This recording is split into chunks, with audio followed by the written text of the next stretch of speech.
Sa loob ng 18 taon, tinulungan ni Shin Buonshil ang kanyang asawa na palakihin ang 4 na kapatid nito at bukod sa paghahanap buhay araw-araw, kailangan din niyang maging isang ina. Inalagaan niya ang 5 magkakapatid mula sa pagkain, damit, hanggang sa tirahan. Ang panganay na parang ama, si Lee Poong-sang kasama ang kanyang asawa ay inalagaan ang 4 na kapatid na parang sarili nilang anak. Ngunit binaliwala niya ang damdamin ni Kan Buonshil na nagtiis sa pamilya ng 18 taon. Dahil sa pag-aalaga sa pamilya ng kanyang asawa, hindi kailanman nakapagluto si Shin Buonshil ng pagkain para sa sarili niyang ama. Ngayon, ang matandang ama ay nabubuhay ng mag-isa ng walang maayos na pangangalaga na nagreresulta sa mahinang kalusugan at madalas na pagpapaospital para sa paggamot. Ang hindi pagtupad sa tungkulin ng pagiging anak ang nagpapahirap kay Shin Buonshil. Hanggang ngayon hindi na siya makatiis, nagpasya siyang iwi ang kanyang ama. Sinabi ni Lee Poong-sang na maghintay siya kapag may pera na sila para lumipat sa mas malaking bahay. Galit niyang sinabi na matanda na ang kanyang ama at kailangan pa ring mamuhay ng mahirap. Bakit sila, na mga kabataang malalakas, ay nakikinabang sa kanya? Sinabi niya na kung walang tirahan, paalisin ang 2 kapatid. Mahigit 30 na sila ngunit nakakapit pa rin dito. 18 taon na niyang pinaghihirapan ang pag-aalaga sa mga kapatid niya. Ngayon, kailangan na rin niyang isipin ang kanyang sariling buhay. Sa tuwing tumatalikod siya palayo sa bahay ng kanyang ama, nakaramdam siya ng sakit na parang inabandona ang kanyang sariling anak. Gayunpaman, patuloy na naghahanap ng dahilan si Lee Poong-sang upang hindi paalisin ang kanyang mga kapatid.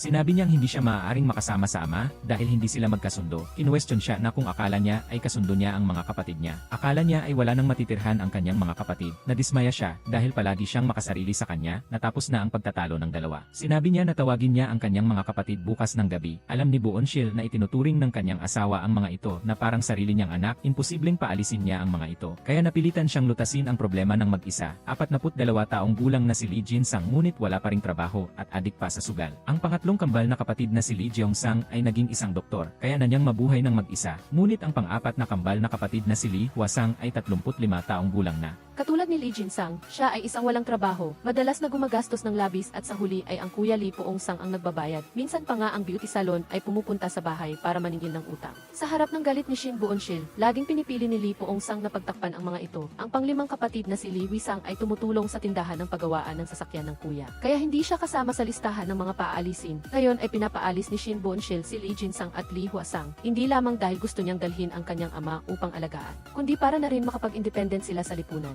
Walang pag-aatubili si Shin Buonshil, direkta niyang hiningi sa kanilang dalawa na lumayas sa bahay na ito. Sinabi ni Lee Jin-sang na saan pa sila pupunta at nagbigay ng kondisyon si Lee Hwa-sang kung sapilitan silang paalisin. Ay dapat siyang bigyan ni Shin Buonshil ng pera. Tinanong niya muli kung nagdeposito ba siya ng pera sa kanya. Ang dalawa, ang isa ay 42 taong gulang at ang isa ay 35 taong gulang, dapat ay nag-asawa na sila. Ngunit nanatili pa rin sila sa bahay ng kanilang kuya at ayaw umalis. Hindi naman masyadong malupit si Shin Buonshil. Hiniling lang niya na sa loob ng 1 buwan ay lumaya sila. Ngunit nang malaman ni Lee Hwa-sang na gusto niyang ipasok ang kanyang ama, kaagad siyang sinisi na paborito niya ang bahay ng kanyang ina at inabandona ang bahay ng kanyang asawa. Sinabi pa nga na hindi naman mamamatay ang kanyang ama, bakit kailangan pang kumapit sa bahay ng kanyang anak. Ang mga salitang ito ay nagpagalit kay Shin Buonshil. Sinabi niyang makikipagdiborsyo siya kung hindi sila alis agad. Sa sandaling ito, nagreklamo ang dalawa na ayaw nilang umalis sa bahay na ito. Matagal nang hindi gusto ni Lee Jeong-sang ang kanilang pag-ugali dahil siya ay malaya. Lubos niyang sinusuportahan ang desisyon ng kanyang hipag. Ang resulta ay nagbigay ng dahilan kay Lee Hwa-sang para maglabas ng galit. Sinisi niya na si Lee Jeong-sang ang kumuha ng lahat kaya hindi siya nakapag-aral. Bakit si Lee Jeong-sang ay nakapamuhay na parang isang prinsesa, samantalang siya ay kailangang makipagsiksikan sa isang masikip na bahay?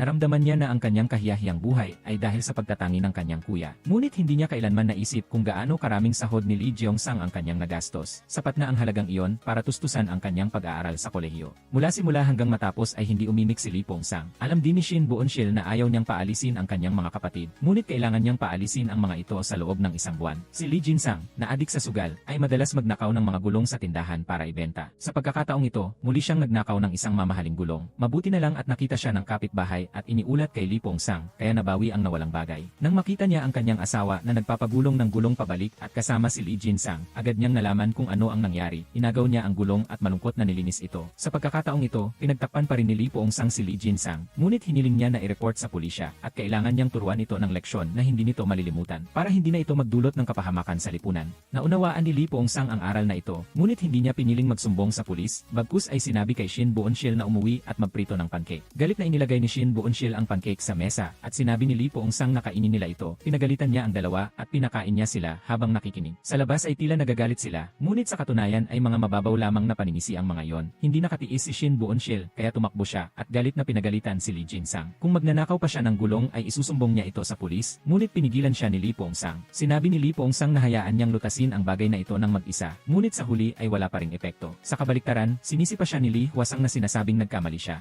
Sinabi niyang si Shin Boonsil ay nasa menopause na. Kung gaano pa siyang dapat mamuhay ng ganito, ang pagpapakasal niya sa kanya noon ay sarili niyang kagustuhan. Hindi ba niya alam na may 4 pa siyang kapatid na kailangan alagaan? Kahit nagkakamali si Lee Hwa-sang, mahina lamang siyang sumaway. Sinabi niyang huwag siyang magsalita kung ano-ano. Pagkatapos ay sinabi ni Shin Boonsil na kailangan niyang turuan ang kanyang mga kapatid ng maayos. Hindi dapat silang pinapakain habang tinuturuan. Mahal niya ang mga bata mula pagkabata na walang magulang. Sinisi niya si Lee Poong-sang na hindi siya patas sa kanya. Sa mundo, siya lang ang tumitingin sa kanyang mga kapatid bilang sarili niyang anak. Sinabi niyang kahit ibigay niya ang kanyang mga organo sa kanila ay handa pa rin siyang gawin. Inamin din niya na kung ano ang gusto ng kanyang mga kapatid ay ibibigay niya sa kanila. Pinaalalahanan niya itong muli na ang kanilang anak na babae ang tanging anak, 3 lamang sila sa kanilang pamilya, ang kanilang anak na babae at mag-asawa at ang mga kapatid nito ay tagalabas. Ngunit hindi siya sumang-ayon sa iniisip niya, naniniwala siyang lahat sila ay pamilya. Galit niyang sinabi na ayaw na niyang maging stepmother. Sinabi niya sa kanyang asawa at sa kanyang mahal na pamilya na kumain ng masarap at magdamit ng maganda. Ang kanilang anak na si Jong-yi ay nasa middle school na. Sa ganitong sitwasyon ay hindi talaga makapag-aral ng mapayapa ang bata. Nakita niya ang kanyang matalik na kaibigan na dating kasama niya. Ngayon ay magarang magdamit at makinis ang balat, samantalang siya ay mukhang isang tiyahin. Ang kanyang balat ay tuyo at ang kanyang pananamit ay luma. Binigyan siya ng kaibigan niya ng kaunting tip. Sinabihan siyang magbihis ng maayos para dumalo sa reunion ng klase. Sa labas ay tila nagmamalasakit, ngunit sa katunayan ay nangungut siya sa kanya. Puno ang kanyang puso ng pait at kalungkutan. Sinubukan niyang kalmahin ang kanyang puso na wasak at nasugatan. Ito rin ang nagtulak sa kanya upang gumawa ng huling desisyon. Hinubad niya ang maruming damit pantrabaho at pagkatapos ay umalis sa bahay na pinaglingkuran niya bilang yaya sa loob ng 18 taon. Bumalik siya sa labahan ng kanyang mga magulang. Mas gugustuhin niyang bumalik at maging masunurin sa kanyang matandang ama kaysa pagsilbihan ang mga sakim at tamad. Lubos na natuwa ang kanyang ama nang bumalik ang kanyang anak na babae. Narinig niya na nagdala pa ito ng karne. Matagal na siyang hindi nakakakain ng karne. Malapit nang tumulo ang laway niya sa sahig. Matapos siyang umalis ay pinalitan siya ni Lee Poong-sang. Nanatili siya sa bahay at naglaba at nagluto. Ngunit ang pagkain ginawa niya ay pipino at labanos na inasinan lamang at kanin. Walang Shin Boonsil ang car wash. Kahit gaano kahusay maghugas ng sasakyan, ang tamad na si Lee Jin-sang ay hindi malinis. Hindi lamang patuloy na humihingi ng tawad si Lee Poong-sang, kundi kailangan din niyang librehin ang paghuhugas ng sasakyan para sa mga customer. Pinayuhan ni Lee Poong-sang si Lee Jin-sang na seryosohin ang kanyang trabaho. Ngunit sa kanyang pag-iisip, siya ay isang taong nakatuon sa malalaking gawain. Mas gugustuhin niyang mamatay kaysa gumawa ng ganoong mababang uri ng gawaing manual. Nang marinig ang mga salitang ganoon mula sa kanyang nakababatang kapatid na sumisira sa kanilang pamilya, galit na kinuha ni Lee Poong-sang ang airgun. Gusto niyang pasabugin ang kanyang ilusyon para matugunan ang mga gastusin sa bahay ay kailangan niyang magtrabaho ng husto. Sa araw ay nagtatrabaho siya sa car wash. Sa gabi naman ay nagtatrabaho siya ng extra bilang kargador. Simula nang mawala si Shin Boonsil sa bahay, ay nagsimula nang magkagulo ang lahat. Nagsinungaling si Lee Poong-sang sa kanyang anak na babae na may sakit ang lolo niya, kaya kailangan ng kanyang ina na umuwi para mag-alaga. Ngunit bakit hindi nakikita ng bata ang tunay na dahilan? Sa ganitong kapaligiran ng pamilya, kakaiba kung hindi siya umalis. Wala nang magawa si Lee Poong-sang, kaya pinuntahan niya si Shin Boonsil na umaasang maibabalik siya. Tinanong niya kung hindi ba siya makakaligtas kung kulang ang isang katulong sa bahay. Wala siyang magawa kundi makinig ng may sama ng loob sa sinasabi niya. Ayaw na niyang pahirapan ang sarili niya ng ganoon, ayaw na niyang mamuhay ng ganoon. Sinabi niyang makakauwi siya, ngunit kailangan niyang paalisin si Lee Jin-sang at Lee Hwa-sang. Sa oras na ito, hindi niya naunawaan ang mga sakit na dinanas niya. Nakangiti pa rin siya, iniisip na hindi ganoon kaseryoso ang lahat. Nagsalita siya habang hinahanda siyang hilahin pauwi, si Shin Boonsil na laging matiisin. Sa wakas, sinabi niya ang lahat kung gaano karaming sakit ang dinanas niya. Sinabi niyang malubha na ang kanyang depresyon. Hindi niya alam kung gaano karaming gamot ang ininom niya. Inilabas niya ang kanyang bag ng gamot at ipinakita sa kanya. Ibinuhos niya ang lahat ng gamot mula sa bag sa harap ng kanyang pagkamangha. Talagang pagod na siya. Hindi lamang ang kanyang katawan ang pagod kundi pati na rin ang kanyang puso ay may sakit na. Nagsalita siya habang umiiyak ng malakas.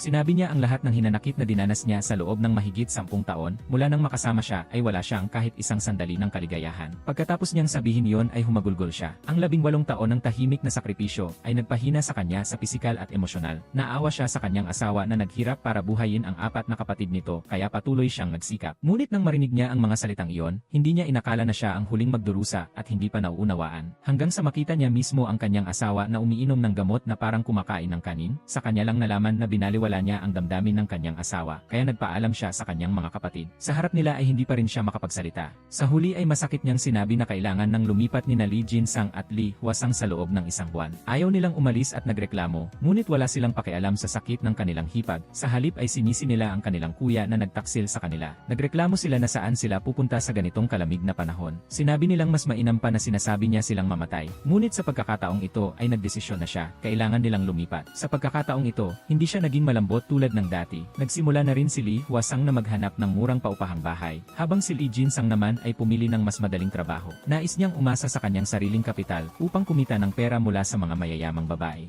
Ang resulta, siya ay nalinlang. Nais niyang tumalon sa ilog para magpakamatay. Paano naman hahayaan ni Lee Pong-sang ang kanyang kapatid? Sa simula ay balak niyang mamalimos at umasa na bibigyan sila ng karagdagang oras. Ngunit kailangan nilang makita ang pera bago bukas, kung hindi ay ikukulong nila siya. Hindi inaasahan na sa pagitan ng kanyang kapatid at asawa, sa huli ay pinili pa rin ni Lee Pong-sang ang kanyang kapatid. Para iligtas si Lee Jin-sang, direkta siyang tumakbo para hanapin ang kanyang asawa, at sa pilitang kinuha ang lahat ng pera nito, at nang ayaw niyang ibigay ay kinuha niya ito mismo. Gayunpaman, ang perang ito ay inilaan para sa pag-aaral ni Lee Jong-gi sa kolehiyo. Ngunit dahil sa pagliligtas kay Lee Jin-sang ay wala siyang pakialam, kaya ang magagawa lamang niya ay sumigaw at habulin siya, ngunit hindi nagtagumpay. Ang tanging magawa niya ay sumigaw ng gago ka. Ang perang pinaghirapan niya ng maraming taon ay nawala na lang sa isang iglap. Pakiramdam niya ay hindi niya itinuturing na anak ang kanilang anak, na mas mahalaga ang apat na kapatid niya kaysa sa kanyang sariling anak na babae. Noong nagdadalang tao siya, inutusan siya nitong ipalaglag ang bata para lang masuportahan ang kanyang mga kapatid. Kung hindi siya lumaban noon, wala sana sila ng kanilang anak na babae ngayon. Hindi inaasahan, narinig ni Lee Jong-gi ang lahat ng sinabi ng kanyang ina, na dati nang may kaunting sama ng loob sa kanyang ama, at ngayon ay mas lalo pa itong kinamuhian at kinasuklaman.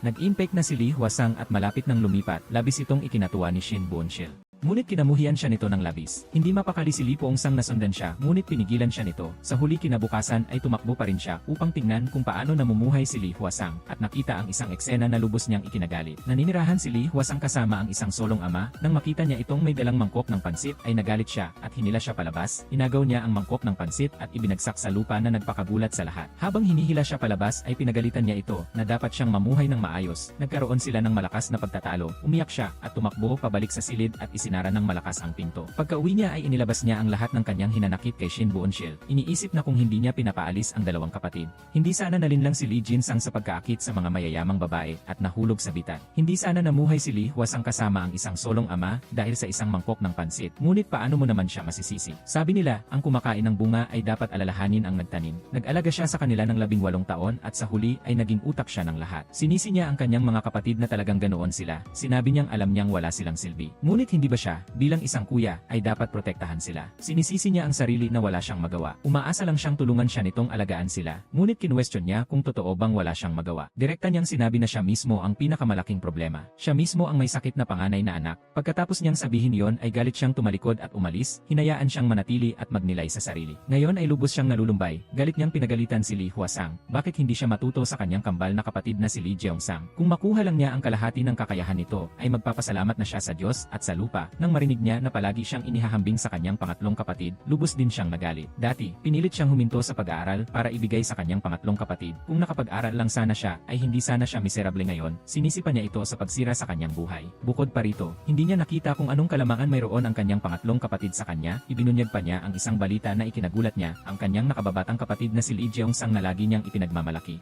May relasyon din siya sa isang lalaking may asawa, at nahuli pa ng asawa ng lalaki. Ganoong balita ay mahirap paniwalaan para sa kanya. Agad niyang sinugod si Lee Jeong-sang at pinabagsak sa lupa. Saka kinwestiyon kung bobo ba siya, paano niya siya pinalaki. Ipinasok pa niya ito sa medical school na hindi kayang abutin ng iba. Gusto niyang malaman kung ano ang bumulag sa kanya at bakit nangyari ang ganoong bagay. Sa sandaling ito ay taos puso lamang na humingi ng tawad si Lee Jeong-sang sa kanyang kuya. Hindi niya maaaring hayaang masira ang maliwanag na kinabukasan nito, kaya lumuhod siya sa harap ng babae at nagmakaawa. Umaasa siyang maging maluwag ito at patawarin ang kanyang kapatid. Ayaw niyang mawalan ito ng trabaho, ngunit malaki ang pinsala na ginawa ni Lee Jeong-sang sa babae. Talagang ayaw niyang patawarin ang dalawa. Ipinakita niya ang peklat sa kanyang pulso na sanhi ng paghiwa sa sarili. Doon lang niya nalaman na wala na siyang karapatang magmakaawa. Ang pagtataksil ng kanyang mga kapatid ay nagdulot na ng matinding sakit sa kanya. Ngayon ay nakita pa niya ang kanyang anak na babae na araw-araw ay ayaw mag-aral at ginagaya pa ang iba sa pagmi-makeup. Galit niyang pinagalitan ang kanyang anak na babae. Sa harap ng pag-ugali na ito ay lalo pang kinamuhian ni Lee Jong-gi ang kanyang ama. Sinabi niyang wala siyang karapatang tratuhin siya ng ganoon. Kinuwestiyon pa niya ito tungkol sa kagustuhan nitong ipalaglag nalaglag ang kanyang ina, habang nagdadalang tao siya, lalong naging matalim ang mga salita ng bata. Sinisi niya ang kanyang ama na puro mga tiyahin at tiyuhin lang ang inaatupag. Pagkatapos ay pumasok siya sa loob ng bahay. Sa sandaling iyon ay kinamumuhian siya ng kanyang anak at ang kanyang mga kapatid na pinaghirapan niyang palakihin ay hindi nakikinig. Dahil dito ay naramdaman niyang bigo ang kanyang buhay. Humiga siya sa lupa at hindi kumain o uminom. Dumating si Shin Buonshil at nagsalita ng ilang salita, ngunit sinigawan siya at pinaalis. Nalungkot din siya at lumabas para uminom ng alak. Nakita siya ng kapitbahay at sinabi sa kanya ang tungkol sa pakikipagrelasyon ni Lee Jeong-sang. Bukod pa rito, nahuli pa siya at malapit nang sipain sa trabaho ng ospital. Doon lang niya nalaman kung bakit malungkot si Lee Poong-sang kamakailan. Isinakripisyo niya ang buong kabataan niya para sa kanyang mga kapatid. Ngunit ang kanyang mga kapatid ay ayaw magsikap. Pati ang nag-iisang anak na babae ay hindi siya nirerespeto. Naiintindihan niya kung gaano siya kawalan ng pag-asa. Dahil sa takot na baka bigla siyang mag-isip ng masama at nais niyang bumaba upang makita ang kanyang mga ninuno, napilitan siyang aliwin ang kanyang nasaktang kaluluwa. Sinabi niya na bagaman hindi siya isang mabuting asawa at ama, siya ang pinakamabuting nakatatandang kapatid sa mundo dahil siya mismo ang nakasaksi sa lahat. Lubos niyang nauunawaan kung gaano siya kawalan ng lakas at kalungkutan sa sandaling ito. Sumandal siya sa kanyang dibdib at umiyak ng matindi. Kapag siya ay walang lakas at malungkot, bibigyan niya siya ng mainit na yakap. Samantalang siya sa loob ng 18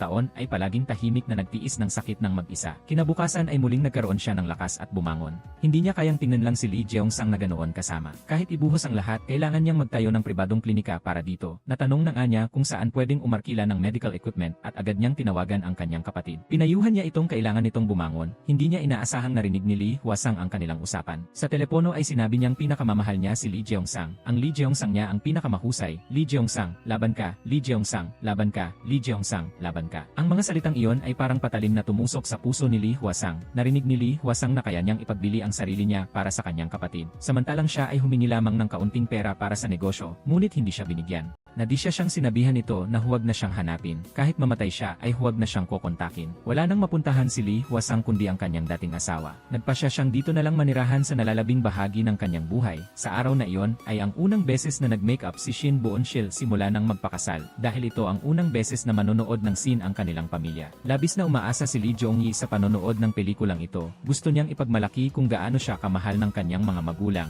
Ngunit pagkalabas pa lang nila ng bahay ay nakasalubong na nila ang kapitbahay. Kaya naputol ang inaasahan niyang family date. Sinabi ng kapitbahay na may panunuya, ngayon, may lakas ka pa ring magsaya kasama ang iyong asawa at anak, samantalang si Lee Hwa-sang mo ay malapit ng mamatay. Nalaman niya na ang dating asawa nito ay adik sa alak at kapag nalasing ay nananakit ng asawa, yun din ang dahilan ng kanilang diborsyo. Nang marinig niyang si Lee Hwa-sang ay nakikitira sa kanyang dating asawa, nawalan siya ng gana na ipagpatuloy ang family date at agad siyang tumakbo upang hanapin si Lee Hwa-sang. Nakita ni Lee Jong-yi ang kanyang ama na laging abala dahil sa mga tiyahin at tiyuhin at nakalimutan na siya at ang kanyang ina, kaya lubos siyang nagalit. Dahil sa takot na pagtawanan ng kanyang mga kaibigan, ay tumalikod siya at umuwi. Lubos ding nagalit si Shin Buonshil. Napakasaya pa naman sana ng kanilang unang date. Biglang nasira ito ng kapitbahay na madaldal. Kumatok siya sa pinto at gustong punitin ang bibig ng kapitbahay. Alam din ng kapitbahay na nagkamali siya sa sinabi niya. Kaya mahigpit niyang hinawakan ang pinto at patuloy na humingi ng tawad. Makalipas ang ilang sandali, pinauwi ni Lee Poong-sang si Lee Hwa-sang. Galit na galit siya at kinuha ang gunting para gupitin ang lahat ng buhok nito. Para hindi na ito makaharap sa labas, dali-dali siyang pinigilan at sinabing hindi solusyon ang karahasan. Ngunit ang hindi niya inaasahan ay, pagkatapos ay ibinuhos niya ang lahat ng kanyang hinanakit sa kanya, sinabi niyang kaawa-awa ang kanyang kapatid na babae, ngunit gusto pa rin niyang paalisin ito. Siya nga ay labis, ayon sa kanya, ang lahat ng nangyayari sa kanyang mga kapatid ay dahil sa kanya at dahil gusto niyang paalisin sila. Kaya nagkagulo ang lahat, pinagalitan niya ito kung bakit napakakuripot at napakawalang awa nito. Sinabi niya na lagi na lang siyang kinakampihan ang mga ito.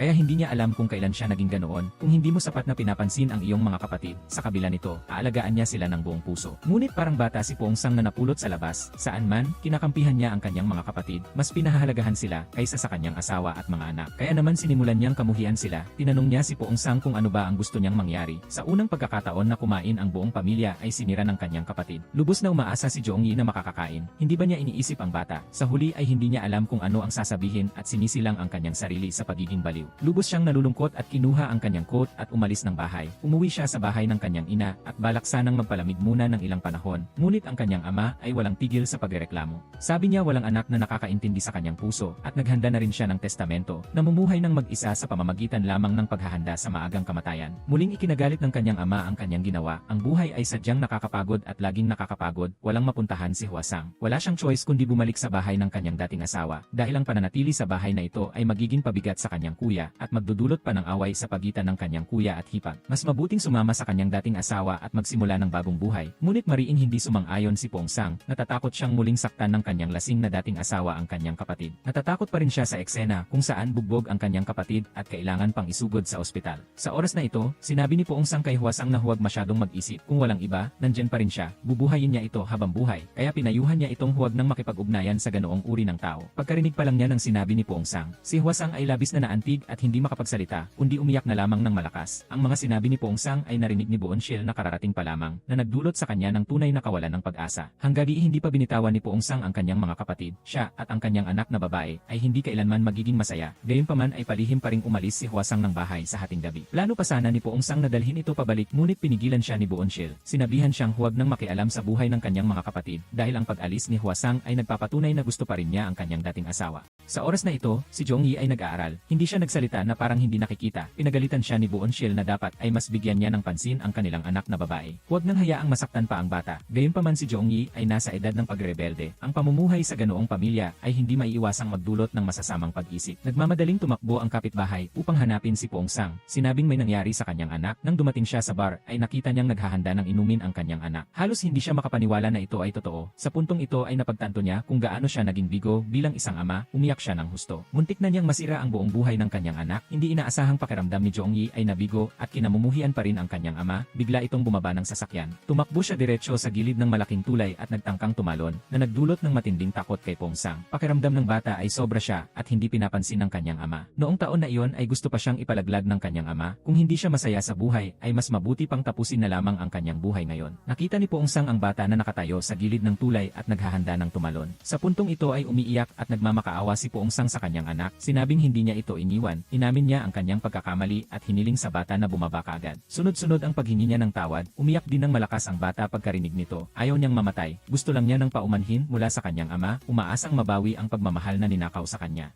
Mula sa sandaling ito ay lubos na ring naunawaan ni Pongsang kung gaano kalaki ang pinsalang na idulot niya sa kanyang anak. Pagdating sa bahay, habang nag-aalala si Boonshil, pagkakita pa lang niya sa kanyang anak ay galit siyang susugod sana. Balak niyang turuan ng leksyon ang bata, ngunit niyakap siya ni Pongsang ng mahigpit. Nagtiis si Boonshil sa bahay na ito at ayaw umalis, lahat ay para sa anak na ito. Ngayon ay muling gumawa ng bagay ang kanyang anak na nagdulot sa kanya ng matinding sakit. Sinisi pa siya ng bata kung bakit kailangan niyang magtiis para dito. Sinisi ang dalawa dahil sa kanilang kapanganakan ay siya ang nagdurusa. Sabi ng bata na malungkot siya at hindi niya alam kung paano mabuhay habang ang dalawa ay nag-aaway buong araw. Ang mga salita ng bata ay parang nagbigay linaw sa usok. Sa puntong ito ay nalaman na lang nila kung gaano kalungkot ang bata. Hindi nila pinansin ang nararamdaman ng bata habang nakatira sa bahay na ito. Labis ding sinisisi ni Pongsang ang kanyang sarili. Sinisisi siya ni Boonshil sa labis na pagprotekta sa kanyang mga kapatid. Matapos niyang marinig ang damdamin ng kanyang anak ay natauhan din siya. Inakala niya na ang isang taong walang magulang tulad niya ay mabubuhay, kaya ang kanyang anak na may magulang ay tiyak na magiging masaya. Ngayon ay alam niyang nagkamali siya. Nagpasya siya na mula ngayon ay hindi na niya hahayaang maghugas ng kotse ang kanyang asawa. Sa halip ay mananatili siya sa bahay upang turuan ng maayos ang kanyang anak. Sa layong 1-0 bloke ay naamoy ni Jinsang ang amoy ng nilagang tadyang ng baboy. Kinuha niya ang isang piraso ng karne at isinubo sa kanyang bibig. Ang mainit at mabangong pakiramdam ay nagpasaya sa kanya ng labis. Kaya dinala niya ang buong palayok ng karne at hindi rin nakalimutan na dalhin ang palayok ng kanin. Hindi pa alam ni Boonshil ang nangyari at nagte-text pa rin sa kanyang anak. Sinasabi na umuwi kaagad pagkatapos ng klase. Nagluto siya ng paboritong nilagang tadyang ng kanyang anak. Ang resulta ay nang tingnan niya sa kusina, ang buong palayok ng tadyang ay puro buto na lang at walang karne. Dali-dali siyang tumakbo sa silid ni Jinsang. Nakita niya na naubos na nito ang buong palayok ng tadyang at ang palayok ng kanin. Labis siyang nagalit ngunit hindi man lang ito nabahala. Nagtanong pa nga siya pabalik na hindi ba para kainin ang pagkain. Walang tadyang para sa kanyang anak kaya nahihiya lang siyang humingi ng tawad at pagkatapos ay binigyan niya ang bata ng isang kahon ng kondom. Lubos siyang nag-aalala na malaki na ang bata ngayon. Natatakot siyang gumawa ito ng isang bagay na sobrang mapait at masaktan.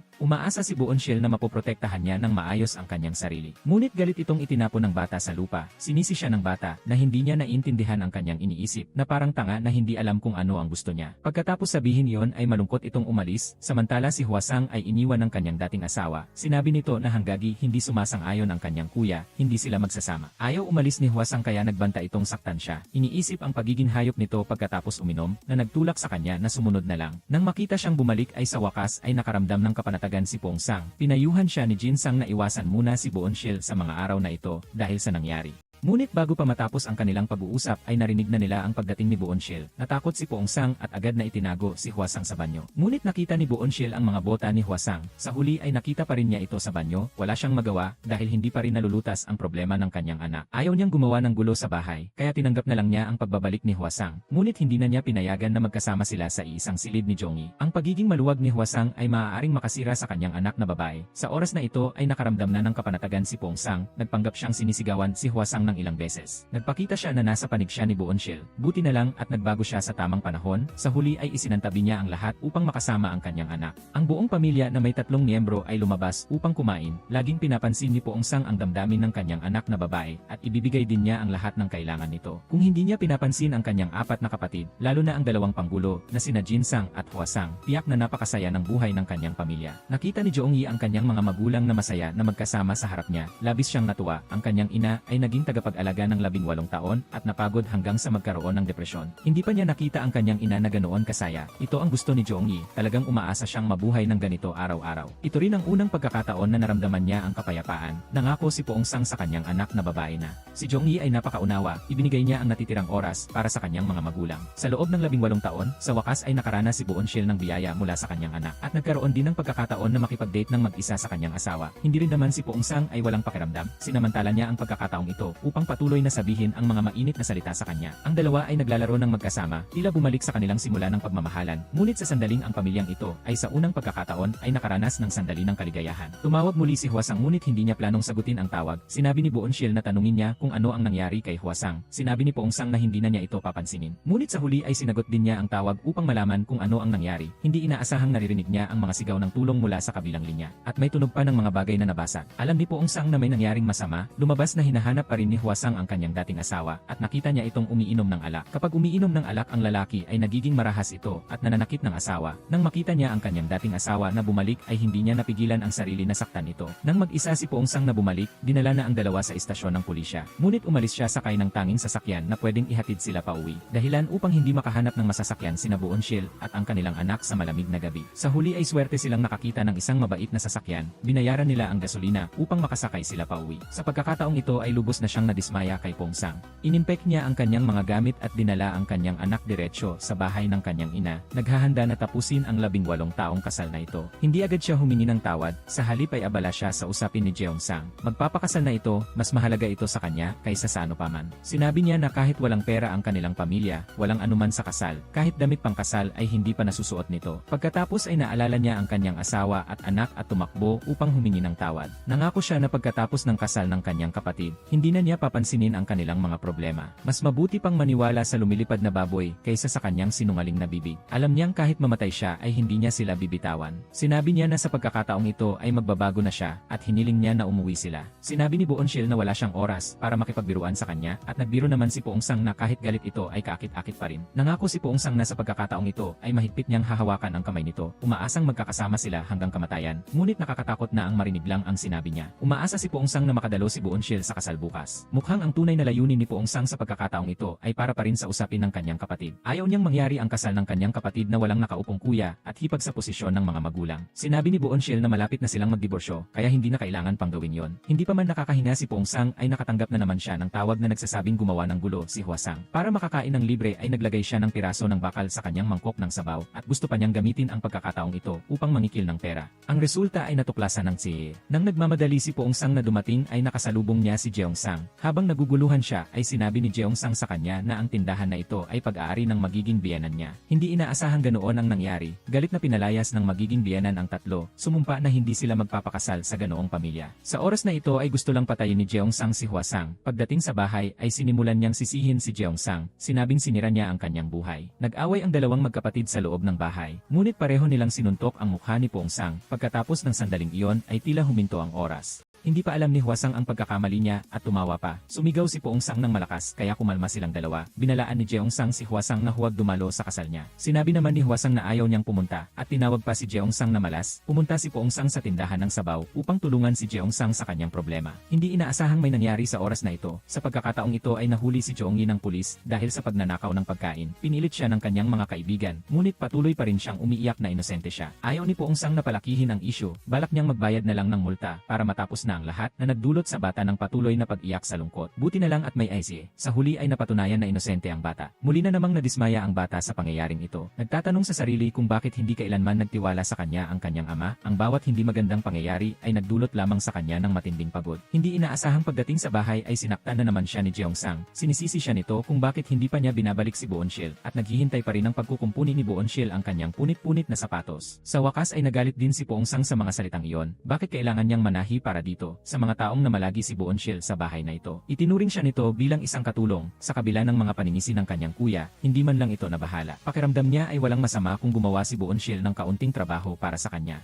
Ang kanyang pagiging pabigat at walang silbi ay sa wakas nagpainit sa ulo ni Poong-sang. Tinanong niya kung hanggang kailan ito magiging pabigat na mas nakakainis pa ito kaysa kay Hwasang. Sinagot naman niya ang galit ni Poong-sang na halatang ibinubunton lamang nito ang galit niya mula sa labas. Galit na pinalayas ni Poong-sang si Jin-sang at tinawag pa niya itong walang kwenta. Pagka-uwi ni Boonshil sa bahay ng kanyang ina ay pinagalitan din siya ng kanyang ama. Mula nang magpakasal ay bihira na siyang umuwi at bihira na rin niyang bisitahin ang kanyang may sakit na ama. Sa puntong ito ay parang dinudurog ang kanyang puso. Pagkatapos niyang magpakasal ay naging katulong siya. Hindi lang niya kailangang alagaan ang kanyang asawa at ang 4 na kapatid ng kanyang asawa. Kailangan din niyang magtrabaho at alagaan ang kanyang anak na babae. Wala na talaga siyang lakas para umuwi at alagaan ang kanyang ama. Ang pagkamatay ng kanyang ina sa higaan ng ospital ay isang sakit na tinago niya habang buhay. Sinabi ng kanyang ama na dahil sa pangalan na yon, kaya hindi na niya masisisi kung sino man ngayon. Tinanong niya ang kanyang ama kung hindi ba siya pwedeng maunawaan kahit kaunti. Ang kasal ni Jeong-sang ay naganap pa rin ayon sa plano. Sa huli ay dumalo pa rin si Boonshil upang batiin siya sa bahay. Kung wala si Jeong-sang na tumutulong at nagpoprotekta sa kanya, hindi rin siya makakatagal hanggang ngayon. Gayunpaman, siya lang ang dumating, wala nang ibang miyembro ng pamilya mula sa magkabilang panig ang dumalo. Isang kasal na walang mga kamag-anak ang nagpalungkot sa mag-asawa.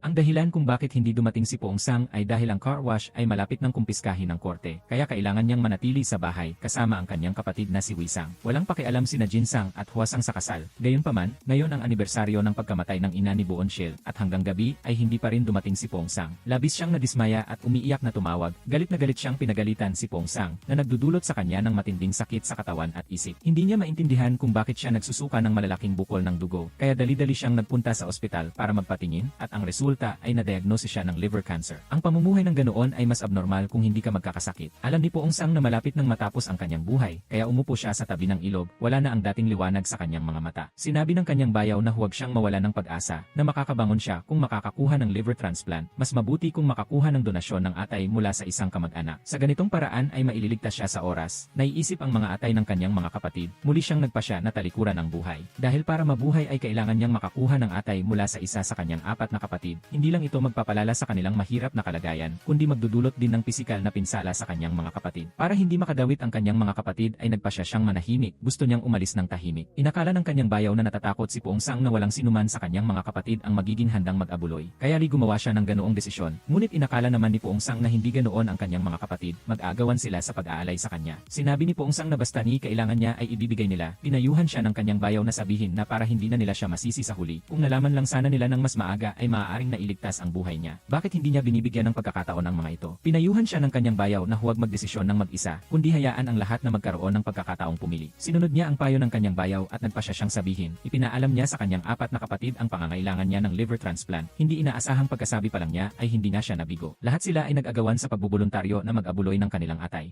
Bukod pa rito, dinala pa nila si Poong-sang sa ospital upang mabilis siyang mailigtas. Ngunit ang hindi niya inaasahan ay nang gabihin, sa pilitan siyang dinala ng kanyang mga kapatid sa isang liblib na pampang ng ilog at naghukay pa sila ng malaking butas. Ayaw nilang iligtas ang kanilang kuya. Gusto nilang ilibing siya doon para matapos na ang lahat upang hindi na niya sila masaktan. Ipinakita ni Jin-sang ang kanyang tunay na kulay. Sinabi niya na wala siyang ginawa, ngunit naglakas loob siyang hingin ang kanyang atay. Sinisisi si Poong-sang na bilang isang kuya ay makapal ang mukha at walang silbi. At sinabi pa na lahat ay kagagawan niya. Hindi niya maibibigay ang kanyang atay. Sinabihan nila ang isa na bilisan ang paglibing sa kanya. Bawat isa ay may hawak na pala at naghulog ng lupa. Mabuti na lang at bangungot lang iyon. Naniniwala si Poong-sang na ang katotohanan ay tiyak na kabaligtaran. Naiisip niya ang kanyang asawa. Nagdusa si Boonshil ng 18 taon dahil sa kanyang mga kapatid. Alam ni Poong-sang na ang cancer ay magdudulot ng mas malaking sakit kay Boonshil. Ngunit matigas pa rin itong tumangging makipagdiborsyo. Isa pa, mayroon pa silang isang anak na babae. Kung hindi ay matagal na sana siyang nakipagdiborsyo. Ngayon ay hindi na niya kaya. Kaya binigyan niya si Poong-sang ng 2 pagpipilian diborsyo o hayaan ang kanyang mga kapatid na lumipat at mamuhay ng mag-isa. Matigas naman si Poong-sang na nagsabi na kahit mamatay siya ay hindi siya makikipagdiborsyo. Sinabi ni Boonshil na dalhin niya ang mga papeles ng diborsyo at hanapin siya. Natatakot ba si Poong Sang na kung mamatay siya ay walang mag-aalaga sa kanyang mga kapatid, kaya ba siya matigas na tumangging makipagdiborsyo? Natatakot siyang tuluyan na siyang mawala. Gusto ni Poong Sang na ituro ang lahat ng kanyang kaalaman sa pag-aayos ng kotse kay Wisang upang makapamuhay ng maayos ang kanyang kapatid. Ngunit hindi alam ni Wisang ang kasalukuyang kalagayan ni Poong Sang. Nagreklamo ito na pagod na at gusto nang umuwi at matulog, na nagpalungkot kay Poong Sang. Kahit hindi siya mamatay ay hindi niya alam kung kailan niya maipapasa ang lahat ng kanyang kaalaman kay Wisang. Hindi na niya maibabalik ang kanyang asawa, kaya lumapit siya sa kanyang anak na babae. Buti na lang at nasaksihan ng bata ang buhay ng kanyang ina. Alam niyang napilitan ang kanyang ina na uminom ng gamot kapalit ng pagkain. Ngunit kailangan pa ring tumulong sa kanyang ama na alagaan ang kanyang mga kapatid. Diretsahan niyang sinabi na ang kanyang ama ay isang masamang uri ng lalaki na puro salita lang at walang gawa. Hindi na maghahanap ang bata ng lalaking katulad ng kanyang ama para pakasalan. Naunawaan niya ang kanyang ina at hindi siya naniniwala na magdudulot ng kaligayahan ang kanyang ama. Bukod pa rito, ang pag-ugali ng kanyang ama sa istasyon ng pulisya noon ay lubos na nakakadismaya para sa kanya. Sinabi niya na maninirahan siya kasama ang kanyang ina at hayaan na lamang ang kanyang ama na manirahan kasama ang kanyang mga kapatid at umalis siya nang hindi pinapansin ang tawag ng kanyang ama. Samantala, pinulong pa rin niya ang kanyang mga kapatid. Nagpa siyang turuan silang mamuhay ng mag-isa. Sa totoo lang natatakot siya na pagkatapos niyang mamatay, kung wala na ang kanilang kuya, lalo na sina Jinsang at Hwasang ay hindi na makakapamuhay ng maayos at ang dalawa ay hindi marunong makinig. Pagkarinig pa lang nila ay agad silang hindi sumang-ayon at labis na nagalit. Hindi lamang sila nagpasalamat sa kanyang pag-aalaga sa loob ng maraming taon, bagkus ay sinabi pa nilang sila ay mga kaawa-awang ulila. Ngayon, pati siya ay iniwan na rin sila. Ang 5 magkakapatid na itinuring niyang napakakaisa ay sumabog sa matinding alitan sa hapagkainan na ito. Sina Jinsang at Hwasang ay isang panig, sina Jeongsang at Wisang naman ay isa pang panig. Sa ganoong pamilya, paano magkakaroon ng hustisya? Lalo na sa pagitan nina Hwasang at Jeongsang, isa talagang puot na hindi malulutas. Sinabi ni Jinsang at Hwasang na ang kanilang kalungkutan ay dahil sa iba, hindi nila sinisisi ang kanilang sarili at ganoon na lang ang gulo sa bahay. Plano sanang sabihin ni Poong Sang na mayroon siyang cancer.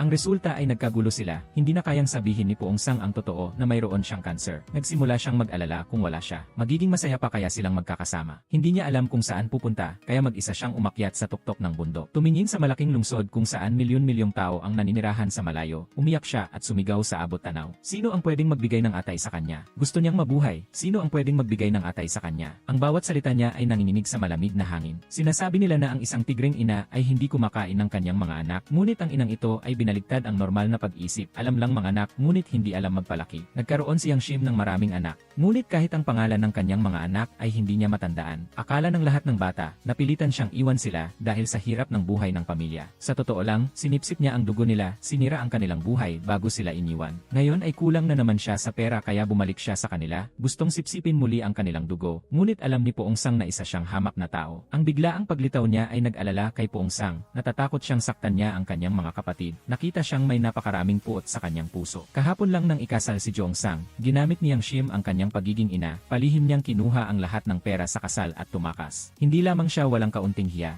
pati na rin sa pakiramdam na ito ay natural. Noong nakaraan, palagi niyang sinasaktan si Poong Sang. Ang kanyang kalunos-lunos na buhay ngayon ay ganap na kagagawa ng kanyang ina. Hindi lang iyon, kinuha rin niya ang lahat ng matrikula ni Jinsang, ipinagbili si Hwasang sa isang bar bilang waitress, ninakaw ang lahat ng mahahalagang bagay sa bahay, at maging ang alkansya ng mga bata ay hindi niya pinalampas. Ang pinakanamumuhi kay Poong Sang ay ang pagnanakaw niya ng pera ng bayad pinsala ni Wisang matapos itong halos mamatay sa bugbog ng iba. Dahil dito, hindi siya nakakuha ng agarang paggamot na nagdulot ng permanenteng pinsala sa kanyang katawan at napilitan siyang talikuran ang kanyang minamahal na karera sa baseball. Hanggang ngayon ay nagdadalamhati pa rin siya. Ngunit hindi nila alam ang lahat ng kanyang ginawa. Binalaan siya ni Poong Sang na kung magpapatuloy siyang lumitaw sa tabi ng mga bata, sasabihin niya ang lahat ng kanyang ginawa. Talagang natatakot siya na baka mamatay siya sa cancer. Ipagbibili niya ang mga kapatid na ito at sila ay magiging hangal na tumulong sa kanya sa pagbibilang ng pera. Gayunpaman, sa kanyang mga mata ay siya lamang at pera. Hindi niya pinansin ang kanyang babala. Lumapit siya kay Wisang upang humingi ng pera. Ngunit ang pera ni Wisang ay hawak ni Boonshil. Hindi siya makapaniwala na gusto niyang sirain ang relasyon sa pagitan niya at ni Poong Sang. Sinabing hindi niya nagawa ang kanyang tungkulin bilang isang ina. At pagkatapos ay sinisi si Poong Sang sa pera ng bayad pinsala noon. Sinabi niyang naging sakim siya sa perang iyon na naging dahilan upang hindi siya makapag-rehabilitate, na nagdulot ng kapansanan at pagkawala ng kanyang pangarap. Sa puntong ito, naniwala si Wisang sa kanyang mga sinabi. Sa kanyang puso ay kinamuhian niya si Poong Sang, ang taong nagpalaki sa kanya. Ang kanyang saloobin kay Poong Sang ay naging puot. Lumapit si Wisang kay Poong Sang at sinabi na alam na niya ang lahat ng kanyang ginawa. Ayaw niyang sumunod sa yapak ni Poong Sang. Nagtataka si Poong Sang kung ano ang nangyayari sa kanya kamakailan at muling nagsimulang sumalungat sa kanya sa bawat salita. Sinabi niya sa kanya na pakinggan siya, ngunit si Wisang ay nahawahan na ni Yang Shim. Paano niya maririnig ang kanyang mga sinabi? Hindi maintindihan ni Poong Sang kung bakit bigla siyang nagrebelde. Dahil hindi nakakuha ng pera si Yang Shim, lumipat siya kay Jin Sang. Paano naman magkakaroon ng pera si Jin Sang ngunit may paraan si Yang Shim para kumita? Hindi niya pakialam kung buhay o patay ang kanyang anak, basta may pera lang siya. Kaya dinala niya si Jin Sang para maghanap ng problema, at sa unang pagkakataon ay hindi nagtagumpay. Pinagalitan niya si Jin Sang dahil hindi nito alam kung paano samantalahin ang pagkakataon. Habang nag-uusap, nakakita siya ng isa pang magandang pagkakataon, at sa wakas ay nagtagumpay. Pagkatapos, nagsimula siyang humingi ng pera sa may-ari ng sasakyan, ngunit hindi niya inaasahan na may dashcam ang may-ari ng sasakyan. Gusto niyang tawagan ng pulisya para ayusin ito, kaya paano magpapatuloy ang mag-ina na humingi ng pera. Mabilis lang silang tumakbo. Si Jin Sang ay masakit ang buong katawan, kanina ay malakas siyang nabangga ng hindi handa at talagang nasugatan ang kanyang katawan. Kinailangan niyang pumunta sa ospital para mabenda, at sa panahong ito ay walang tigil siyang nagrereklamo na wala siyang anak na maayos. Wala siyang anak na tulad ng anak ng iba na nagbibigay ng pera sa ina para gastusin ng maluwag. Sa huli ay si Poong Sang pa rin ang nagbayad ng bayarin sa ospital para sa kanya. Pagdating sa bahay, galit na galit si Poong Sang. Pinagalitan si Jin Sang na puro pantasya ang naiisip sa buong araw at sinabing dapat siyang maghanap ng normal na trabaho para kumita ng pera. Sinabi ni Jin Sang na kailangan ng pangarap para magpatuloy sa buhay. Naiintindihan din siya ni Hwa Sang. Sinabi niya na mas malungkot kung masisira ang pangarap. Sinabi niyang dapat silang mamuhay ng desente at praktikal, na kung patuloy silang mangangarap at magigising, talagang magdurusa sila. Ngunit sinabi ni Hwa Sang na ganoon na siya mula noon. Sinabi niya sa lahat na matutong kumita ng pera sa pamamagitan ng kanilang sariling paggawa. Ngunit sinisi siya ng lahat na madali para sa kanya na mamuhay ng maayos, habang hindi nila magawa ito sa kanilang sarili. Sa puntong ito ay sumabog na talaga siya. Tinanong niya kung sila lang ba ang nakakaramdam ng pagod. Tinanong niya kung tingin ba nila ay isa siyang makinang kumikita ng pera. Kailangan ba niyang punasan ang kanilang puwit sa buong buhay niya? Maaari ba siyang bigyan nila ng kaunting pahinga? Malapit na siyang matapos ang kanyang buhay. Sa wakas ay nakaramdam na rin siya ng pagod. Binuksan niya ang kanyang tindahan ng paggawaan ng sasakyan mula noong high school. Nagtatrabaho ng husto mula umaga hanggang gabi. Kailangan ding maging personal driver at magtrabaho sa supermarket. Natutulog lang ng 2 tandang bawas 3 oras bawat araw at nagdusa din ang asawa niya ng 18 taon sa bahay na ito. Ngunit hindi nila maintindihan at pinupuna pa siya. Sumumpa siya na mula ngayon ay mamumuhay na siya para sa kanyang sarili. Tinanong siya ni Jin Sang kung hindi pa ba siya namuhay para sa kanyang sarili. Kusang loob siyang nagpakasakit at ngayon ay nagagalit sa kanila. Sinabi ni Wisang na dapat pa ring mamuhay ang bawat isa ng sarili nilang buhay at nagdagdag pa ng panggatong si Jin Sang Sapoy. Sinabi niyang dahil nandito na rin lang, dapat na rin siyang humiwalay ng tirahan at mula ngayon ay hindi na sila magkakapatid. Nasira ang puso ni Poong Sang at tinanong sila kung sa tingin ba nila ay sobra na ang kanilang ginagawa. Isinuko niya ang kanyang buong buhay para lang marinig ang kanilang sinabi sa kanya. Hindi niya akalain na isasakripisyo niya ang kanyang buong buhay. Sa huli, puro batikos lang ang nakuha niya. Kamakailan ay madalas siyang maapektuhan na nagdulot sa kanila na isipin na lahat ng ito ay kagagawa ni Boonshil. Hiniwalay niya ang pagmamahala ng magkakapatid at agad silang lumapit upang questionin si Boonshil na gustong makipagdiborsyo na lamang. Nang wala siya, aalagaan din nilang mabuti ang kanilang kapatid na lalaki. Ganap nilang nakalimutan na naghirap siya sa loob ng 18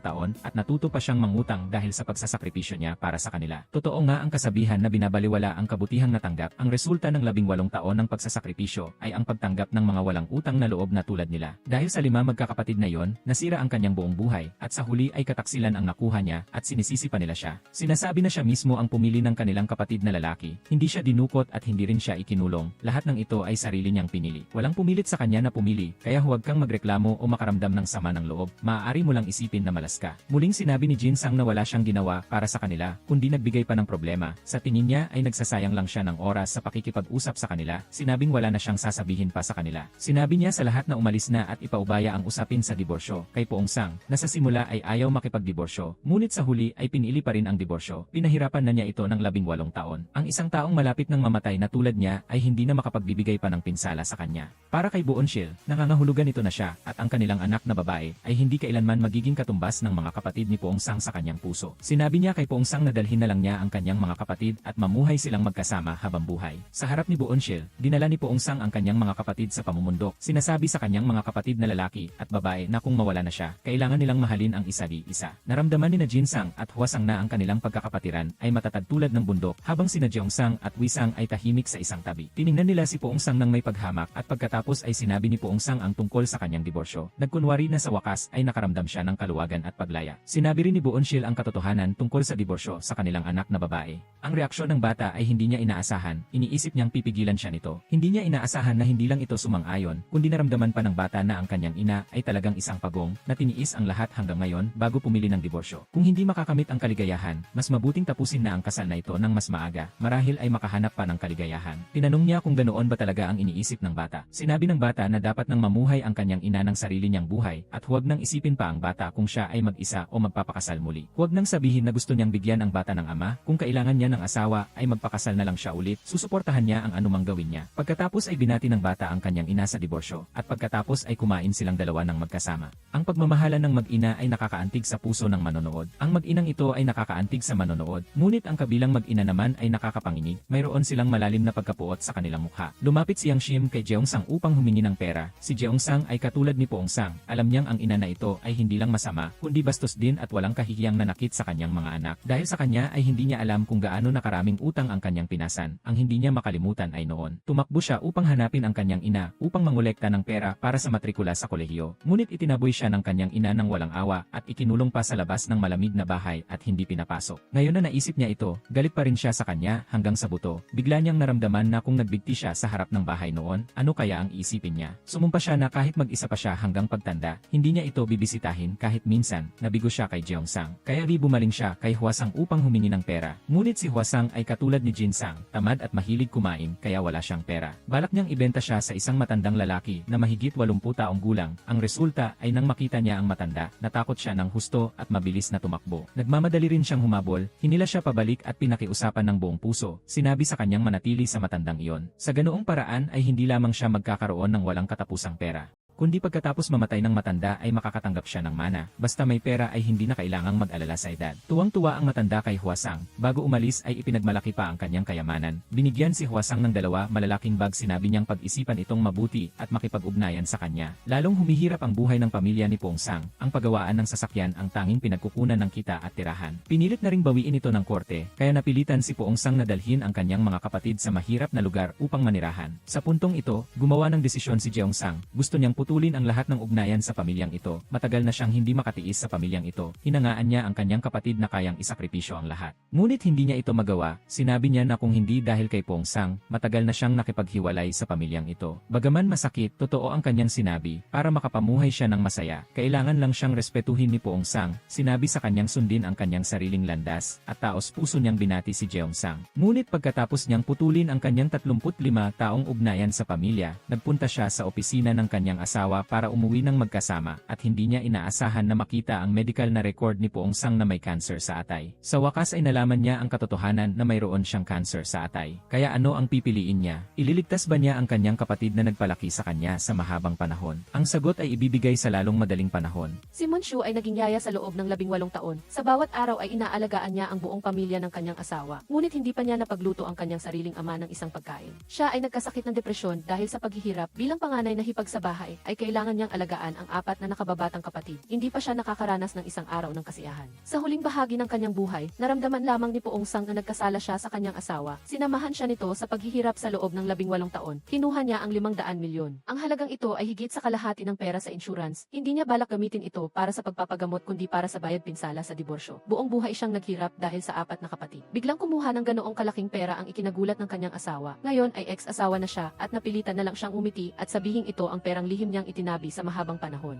Ngayon lang niya lubos na napagtanto na kahit gaano pa niya subukang alagaan ang 4 na nakababatang kapatid, limitado pa rin ang kanyang kakayahan. Sinabi ni Boonshil na ngayon lang siya nagising, kahit ubos na ang kanyang lakas ay gusto niya pa ring tulungan sila. Ngayon ay nakapag-isip na rin siya. Hindi niya ginawa ang mga bagay na yon para sa kanila, kundi para lang mapanatag ang kanyang sarili. Ginawa na niya yon sa buong buhay niya, kaya hindi siya sanay na huminto ngayon. Sa buong buhay niya ay hindi lang siya ang panganay na kapatid kundi pati na rin isang ama. Akala ni Boonshil na sa wakas ay natauhan na si Pongsang, ngunit pagkatapos niyang marinig ang sinabi ni Pongsang ay nalaman niyang nagkamali siya sa pag-aakala. Palagi niyang iniisip na ang kanyang sakripisyo ay hindi magtatapos sa pasasalamat mula sa kanila. Hindi niya maintindihan kung bakit bigla siyang nagtanong na nagpaharap sa kanya sa katotohanan. Kung magkaroon siya ng malubhang sakit, magdodonate ba ng organ ang kanyang mga kapatid para sa kanya? Ang tanong na ito ay tumama sa kanyang puso. Walang pag-aalinlangan niyang sinabi sa kanya na gagawin nila ang lahat para magdonate ng organ para iligtas siya. Ngunit direkta siyang binuhusan ng malamig na tubig. Ang nakalipas na 18 taon ay nagpamukha sa kanya ng tunay nilang pagkatao. Sigurado siyang tatakasan nila ang responsibilidad para iligtas ang kanilang sarili. Ayaw niyang maniwala sa sinabi ni Boonshil, ngunit ayaw na nitong makialam. Sa kabila nito, marami pa rin siyang payo na ibinigay sa kanya. Sinabi niyang basta ni pakawalan niya sila ay mabubuhay pa rin silang mabuti. Sobra siyang nag-alala para sa kanila samantalang hindi naman ito kailangan. Ang hindi maligayang kasal sa loob ng 18 taon ay natapos na lamang. Inanyayahan niya si Boonshil sa matamis at maasim na tadyang na hindi pa niya nakakain kailanman at binati rin siya na makahanap ng bagong kaligayahan sa hinaharap. Ngunit gusto ba talaga niya yon? Kung hindi niya mahal si Pongsang, bakit pa niya ipagpapatuloy ang lahat ng ito? Naalala niya noong panahong iyon, dahil sa kanyang mga kapatid, gusto niyang ipaaborsyon ang kanilang anak. Sa bawat araw sa bahay ay para siyang isang kriminal, palaging binabantayan ang mukha ng lahat at sa kanyang puso ay laging nag-aalala na ang kanyang anak sa sinapupunan ay maibigay. Ayaw niyang kumain, hindi man lang siya makabili ng tinapay at pagkatapos niyang manganak ay hindi rin siya nakapagpahinga ng maayos. Sa halip ay kailangan niyang gumamit ng malamig na tubig para magsimulang maghugas ng kotse at kailangan din niyang alagaan ang mga tamad na kapatid ng kanyang asawa. Ito ang pinakamalaking sakit na itinago niya sa kanyang puso at ang paggunita sa anibersaryo ng kasal ay nagpahina rin sa kanya dahil pinili ni Pongsang ang Pebrero 29 upang magpakasal kaya kailangan niyang maghintay ng 4 na taon para sa isang pagkakataon. Mahirap man, sa wakas ay naghintay siya ng isang pagdiriwang ng anibersaryo ng kasal. Kailangan pa rin niyang isama ang lahat ng kanyang mga kapatid. Hindi maintindihan kung paano siya nakapagtiis sa loob ng 18 taon. Dati, lagi siyang nag-isip na kung gagamitin niya ang diborsyo, siguradong lalayuan niya ang kanyang mga kapatid at pagkatapos ay tatakbo siya at luluhod upang humingi ng tawad para mapatawad. Ang buong 3 miyembro ng pamilya ay magsisimula ng isang bagong buhay, ngunit hindi niya inaasahan na pipiliin niya ang diborsyo para sa kanyang mga kapatid. Habang lalo niyang iniisip, mas lalo siyang nakaramdam ng lungkot. Pagkatapos ay inilabas niya ang lahat ng pait na matagal nang nakatago sa kanyang puso. Galit niyang sinabi sa kanya na palitan ang ringtone ng kanyang telepono. Araw-araw niyang naririnig ang kantang Ako ang may kasalanan. Ngunit hindi man lang siya nagsisisi, sinisipan niya ang kanyang sarili na malas siya sa 8 henerasyon bago niya nakilala si Pongsang. Kahit wala na siya, wala siyang magagawa kundi iwanan siya. Paano niya hindi malalaman ang lahat ng paghihirap na dinanas niya sa mahabang panahon? Ngunit ayaw niyang dahil sa kanyang sakit na kanser, magdulot pa ng mas malaking sakit sa kanyang buhay. Sa nakalipas na 18 taon ay nakalimutan niya ang kanyang ama, ngayon ay diborsyado na sila. Sinabi niya sa kanyang ama na mula ngayon ay tututukan niya ang pag-aalaga sa kanya ng mabuti. Ngunit umaasa pa rin ang ama na makakahanap siya ng ibang mabuting lalaki para pakasalan habang bata pa siya. Pinayuhan niya ito na sa pagkakataong ito ay humanap ng isang taong walang magulang, lalo na walang kapatid, ngunit wala na siyang pag-asa. Nais lang niyang mamuhay ng simple kasama ang kanyang anak na babae. Ang unang nakaalam na may liver cancer si Pongsang ay si Jeongsang na pinakamamahal niya. Hindi niya binigo ang kanyang kapatid noon para magkaroon siya ng sapat na pera para mag-aral sa kolehiyo. Direktang ginamit niya ang kanyang buhay bilang garantiya. Nakalikom siya ng matrikula sa kolehiyo para sa kanya. Ang lahat ng ito ay palagi niyang iniingatan sa kanyang puso. Matapos malaman na kailangan niya ng liver transplant, agad siyang nagpasuri upang makita ang compatibility.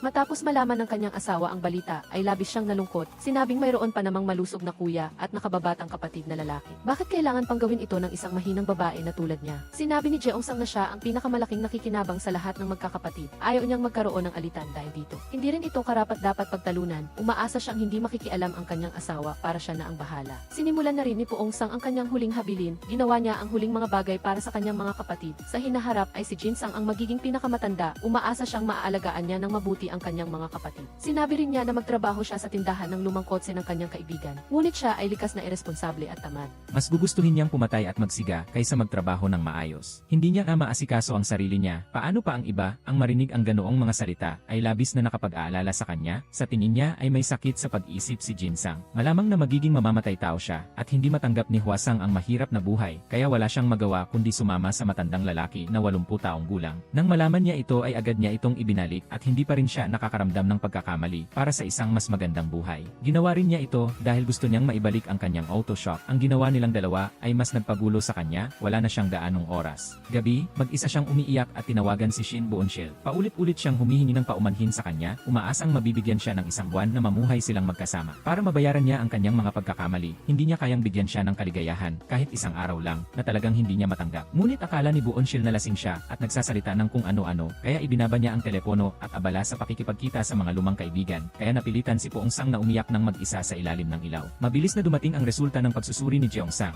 napakaangkop para sa liver transplant, ngunit hindi ito maisagawa dahil napakaliit ng kanyang atay at hindi kayang tiisin ang panganib ng organ transplant dahil sa sobrang delikado ay hindi ito maisagawa. Natuklasan niyang hindi siya makapag-donate ng atay sa kanyang kuya. Kinailangan niyang lapitan sina Jinsang at Wisang na orihinal niyang gustong magpasuri muna, ngunit hindi niya inaasahan na pareho silang nasugatan sa ulo o nilalagnat. Para mabilis na mailigtas si Pongsang, si Jeongsang ay walang magawa kundi lumapit kay Hwasang para magpasuri. Ngunit bago ito maging matagumpay, ayaw niyang ibunyag ang sakit ni Pongsang, kaya lihim lang niyang isinagawa ang pagsusuri para kay Hwasang. Ngunit pinuna ng staff ang ginawa ni Jeongsang. Bawat isa ay may karapatang malaman ang impormasyon. Paano niya pinayagan si Hwasang na magpasuri nang hindi nalalaman ang anuman? Kahit na siya ang nakatatandang kapatid, wala siyang karapatang magpasya para kay Hwasang. Sinabi ni Jeongsang sa kanyang asawa na huwag makialam sa kanyang mga gawain. Sa kabilang banda, unti-unting nauubos ang buhay ni Pongsang. Sunod-sunod niyang tinapos ang mga hangaring gusto niyang gawin bago siya mamatay. Kabilang ang isang hangarin na sana ay putulin na ng kanyang mga kapatid ang kanilang relasyon sa kanilang ina. Ngunit maliban kay Jeongsang ay hindi masaya ang lahat. Mula nang sila ay ipinanganak hanggang ngayon ay wala silang gaanong alaala sa kanilang ina at kulang sila sa pagmamahal ng ama kaya labis silang nananabik. Naisip ni Wisang na pinipigilan siya ni Pongsang na makipagkita sa kanyang ina upang pagtakpan ang katotohanan na ninakaw nito ang kanyang bayad pinsala. Ayaw naman ni Pongsang na masaktan ang kanyang mga kapatid dahil sa pagkasira ng kanilang pangarap tungkol sa kanilang ina, kaya hindi niya kayang sabihin ang malupit na ginawa nito. Ang hiling na ito ni Pongsang ay hindi natupad. Agad na tumakbo ang tatlo upang hanapin siya. Ngunit hindi sinasadyang nakita siyang sinasaktan ng kanyang kasintahan. Akala ng tatlo ay tutulungan nila siya, ngunit sa halip ay sinumbatan niya sila. Sinabing sila ay mga walang silbi at walang utang na loob na mga anak. Sinabing huwag silang makialam sa kanyang buhay. Naramdaman ni Wisang na hindi niya talaga nagawa ang kanyang tungkulin bilang anak. Bumalik siyang mag-isa, ngunit hindi niya inaasahan na marinig ang isang nakakagulat na lihim na itinago sa loob ng 29 taon. Hindi lang niya nalaman na hindi siya itinuturing ng ina bilang anak kundi isang estranghero lang. Si Wisang ay kapatid niya sa ina sa ibang ama sa 4 na iba pa. Hindi niya ito kaagad matanggap kaya umalis siya ng bahay.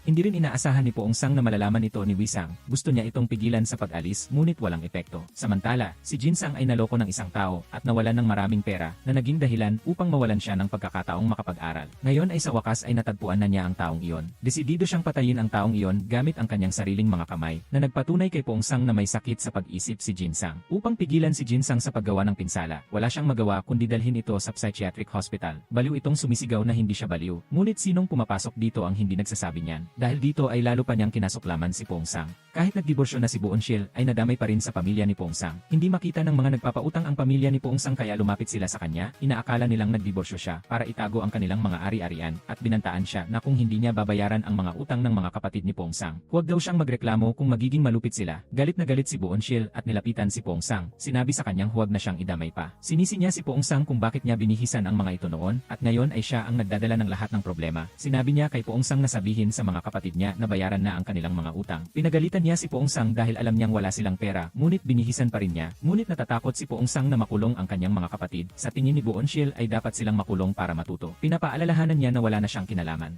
Tatlo kayong magkakapatid na lalaki at iisa lang ang babae, kaya dapat mong harapin ang lahat ng mag-isa at huwag mo siyang hayaang madamay. Narinig niya ang sinabi niya at tumango na lang ng malungkot. Muling nakipagkita si Jeongsang kay Hwasang at sa pagkakataong ito ay mas mabait siya sa kanya. Binigyan pa nga niya ito ng limitadong edisyon na Chinese designer bag. Tuwang-tuwa siya at ayaw niya itong bitawan. Lumabas na ang atay niya ay perpekto para kay Pongsang. Hindi rin naman tanga si San. Pakiramdam niya ay biglang naging mabait sa kanya si Jeongsang. Kaya tinanong niya kung may sikreto ba ito na ikinagulat niya. Hindi niya inaasahan na ang dati na walang pakialam ay magiging ganito katalino. Sinabi ni Jeongsang na kung maglalakbay siya kasama niya, sasabihin niya ang sikreto sa kanya. Mayroon kang lugar para maglaro at mayroon ka ring lugar para kumain. Hindi pa rin sapat, natural lang na pumayag si Hwasang. Nang makita ang magkapatid na ganoon, masayang-masaya si Pongsang. Hiniling niya sa kanila na magsaya at binigyan pa sila ng kaunting pera. Ngunit nang handa na siyang sumakay sa kotse at umalis, bigla siyang huminto at sinabing may masama siyang kutob. Natatakot siyang sa paghihiwalay na ito ay hindi na niya ito makikita muli. Hindi niya naintindihan ang ibig niyang sabihin, ngunit sinabi niyang nagbibiro lang siya. Sinabihan din niya itong mag-ingat sa bahay. Hinayaan muna ni Jeongsang na magsaya si Hwasang at pagkatapos ay itinulak niya ito sa emosyonal na kailaliman. Sinabi niya ang totoo na si Pongsang ay may sakit na malubha at kung hindi siya makakakuha ng liver transplant, hindi na siya magtatagal. Sa simula ay labis na nasaktan si Hwasang nang marinig niya ito. Nagmamadali siyang sinabihan ito na agad maghanap ng atay upang iligtas siya. Ngunit nang marinig niya na ang atay na maaaring magligtas sa kanya ay ang kanya, agad siyang nagbago ng kulay. Sa pagkakataong ito niya lang napagtanto kung bakit ang dati niyang kaaway ay biglang naging mabait sa kanya at maingat pa siyang dinala para sa isang kumpletong health check-up. Lumabas na ang lahat ng ito ay para kunin ang kanyang atay. Sinubukan ni Jeongsang na ipaliwanag na hindi kailangan ng maraming atay at kailangan lang niyang magpahinga ng kalahating taon para gumaling muli. Ngunit hindi ito matanggap ni Hwasang at naghinala pa nga na nagkasundo sila ni Jeongsang. Pakiramdam niya ay hindi siya mahalaga sa kanyang kapatid.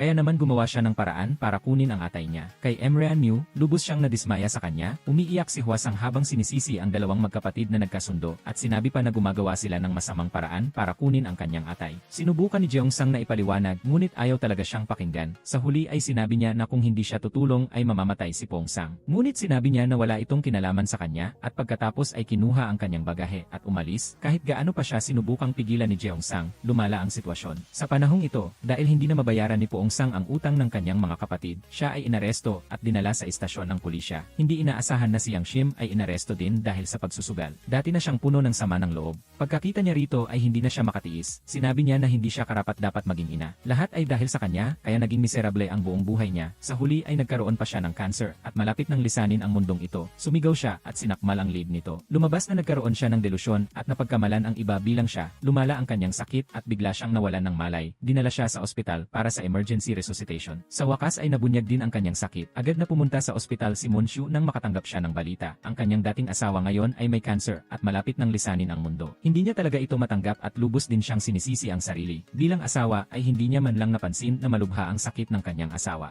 Sa huli ay naintindihan din niya kung bakit. Sa simula ay ayaw niyang makipagdiborsyo. Ngunit bigla siyang nagdesisyong makipagdiborsyo. Kasama ang mga hindi pangkaraniwang pag-ugali niya bago nito. Lumabas na ito ay upang hindi siya madamay. Siya ay tumayo sa harap ng higaan at umiyak. Hindi niya mapigilan ang pagsisi sa sarili. Sinabi niya na palagi siyang namimiss ito. Pagkatapos ng maikling emosyonal na yakap ay sinimulan niya itong tanungin. Hindi ba sinabi niya na kapag nagkasakit siya, ang lahat ng kanyang mga kapatid ay magbibigay ng lahat para sa kanya. Kaya bakit wala ni isa sa kanila ngayon? Ipinaliwanag niya na itinago niya ang kanyang sakit sa lahat. Dahil dito ay labis siyang nagalit, sinabi niyang hindi niya kayang iligtas ang kanyang sarili sa ganoong paraan. Siya ay nagtiis ng 18 taon at hindi pa niya hinihingi ang kanyang kabayaran. Hindi ito dapat mangyari. Pagkatapos ay dumating din ang nabigong si Jeong-sang. Sa pagkakataong ito ay hindi na itinuring ni Boon-sil ang kanyang sarili bilang tagalabas. Agad niyang tinawag ang lahat ng kanyang mga kapatid upang pag-usapan ang tungkol sa pagbibigay ng atay. Ngunit ang malupit na katotohanan ay agad na nahayag sa harap ni Pong-sang. Si Hwa-sang ay nakaupo ng mag-isa sa tabing dagat at nag-isip. Ang magkaibang pagtrato niya sa kanya, ibinigay niya ang lahat ng masarap na pagkain at pera para makapag-aral si Jeong-sang sa kolehiyo. Simula pagkabata ay hindi na niya pinansin ang kanyang pag-iral.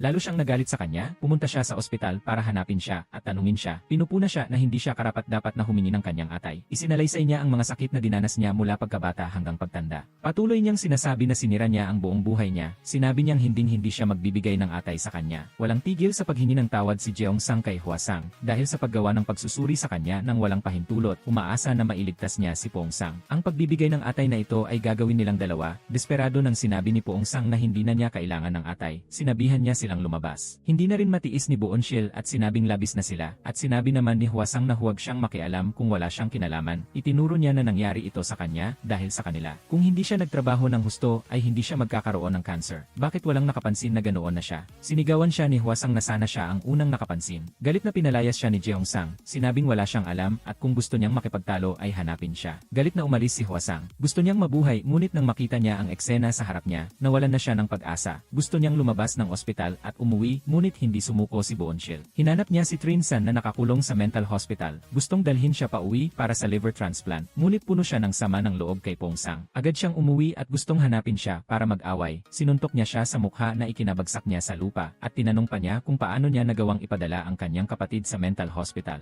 Inireklamo niya na simula pagkabata ay napakawalang puso na niya sa kanya. Marahil ay labis na niyang kinamumuhian si Pong-sang. Iniisip na ginagawa niya itong punching bag para ilabas ang kanyang galit. Sinisirin niya ang pagkulong sa kanya sa malamig na bodega sa loob ng 3 araw ng walang pagkain. Lumabas na pareho sina Trin-san at Hwa-sang. Simula pagkabata ay pareho silang nakaranas ng kalupitan mula sa kanya, ang kanilang masamang pag-ugali. Ngunit hindi niya naintindihan at itinuring ang lahat ng iyon bilang pang-aabuso. Ngayon kailangan niya ng liver transplant para makaligtas. Dati ay naniniwala siya na tiyak na ililigtas siya ng kanyang mga kapatid. Ngayon ay ibinigay na sa kanya ng katotohanan ang isang masakit na suntok. Kahit alam ni Trin-san na mamamatay na siya ay matigas pa rin siyang tumangging tumulong. Pumasok siya at sinabi, dahil sa dati mong pagtrato sa akin, hindi kita ililigtas. Walang tigil sa paghingi ng tawad sina Boon-sil at Jeong-sang sa kanila, umaasa na makakapagbigay sila ng atay para iligtas siya. Naramdaman ni Trin-san na mula pagkabata ay sinaktan na siya nito, kinulong sa madilim na silid ng walang pagkain o inumin, at ngayon ay dinala pa siya sa mental hospital. Hindi niya maiwasang magalit paano niya maibibigay ang kanyang atay. Sinabi ni Boon-sil na ginawa niya yon para itama ang kanyang masamang ugali, kung hindi ay binaril na sana siya ngayon dahil sa krimen. Kinamumuhian din ni Hwa-sang si Pong-sang. Sinabi niya na itinuring niya siyang isang katulong sa bahay, ngunit ibinigay ang lahat ng pinakamahusay kay Jeong-sang. Naniniwala siya na niloko siya nito at ni Jeong-sang para makuha ang kanyang atay.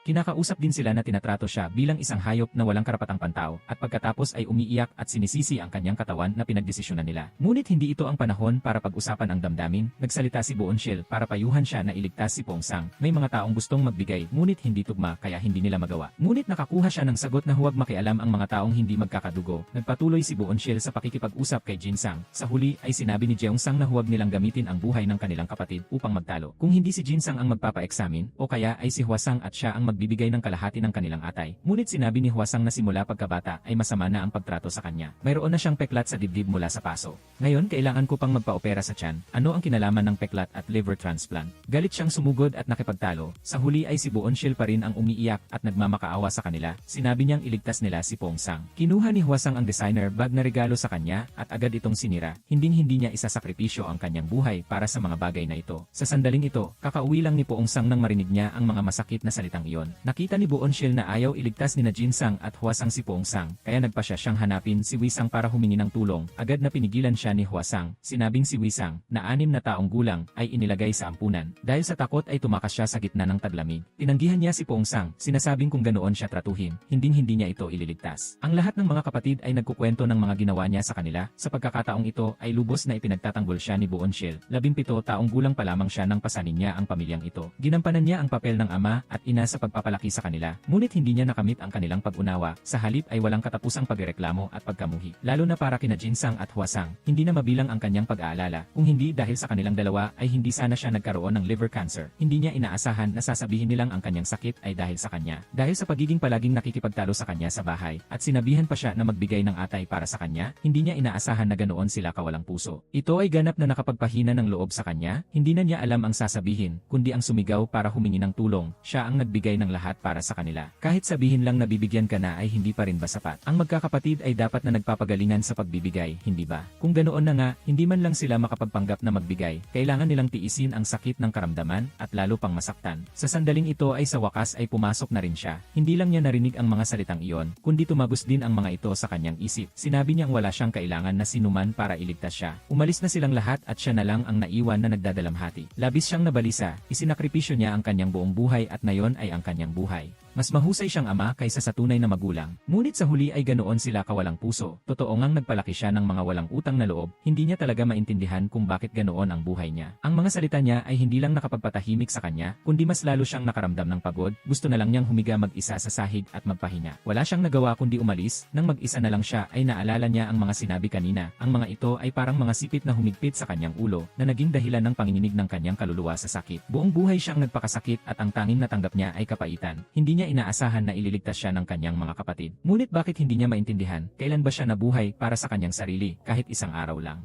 Dahil sa kanyang mga kapatid, isinantabi niya maging ang damdamin ng kanyang asawa at anak. Gayunpaman, ang tanging bagay na ikinatuwa niya ay ang kanyang asawang nakipagdiborsyo ay gustong bumalik sa kanya, ang taong nagtiis ng 18 taon ng paghihirap kasama niya. Wala siyang kahit isang araw na masaya. Anniversary ng kasal tuwing 4 na taon, ngunit bago siya umalis ay hinila siya ng kanyang ama. Ayaw niyang patuloy na maghirap ang kanyang anak na babae. Sinabi niya na napakarami niyang kapatid, hindi niya dapat hayaan itong bumalik para alagaan siya. Kung malusog siya ay hindi siya magiging masaya. Ngayon ay may malubha siyang sakit kaya mas lalo siyang hindi magiging masaya. Ngunit alam niyang sinadya niyang makipagdiborsyo sa kanya. Hindi dahil sa kanyang mga kapatid kundi dahil sa kanya, ayaw niyang madamay at masaktan siya. Mahal pa rin niya siya, kaya kailangan niyang bumalik sa kanya. Naawa na siya dahil iniwan siya ng kanyang mga kapatid. Hindi niya hahayaang mas maawa pa siya. Sa huli ay ama pa rin siya ng kanilang mga anak. Sa huli ay sinuway pa rin niya ang kanyang ama at bumalik sa kanya, na ikinagalak niya at mahigpit siyang niyakap. Ngunit labis siyang naguluhan. Gusto niyang bumalik siya sa kanya, ngunit ngayon ay malubha na ang kanyang sakit at natatakot siyang magdulot pa ng mas maraming pagdurusa sa kanya. Kahit hindi siya bumalik ay hindi siya susumbatan. Sinabi niya na kapag nagkasama sila sa isang araw sa kama ay magkasama na sila habang buhay. Kailangan pang tanungin ng Diyos ng kamatayan kung papayag siya. Hinanap niya muli si Jin Sang, umaasa na hindi niya kalilimutan ang pagpapalaki sa kanya sa loob ng ilang dekada.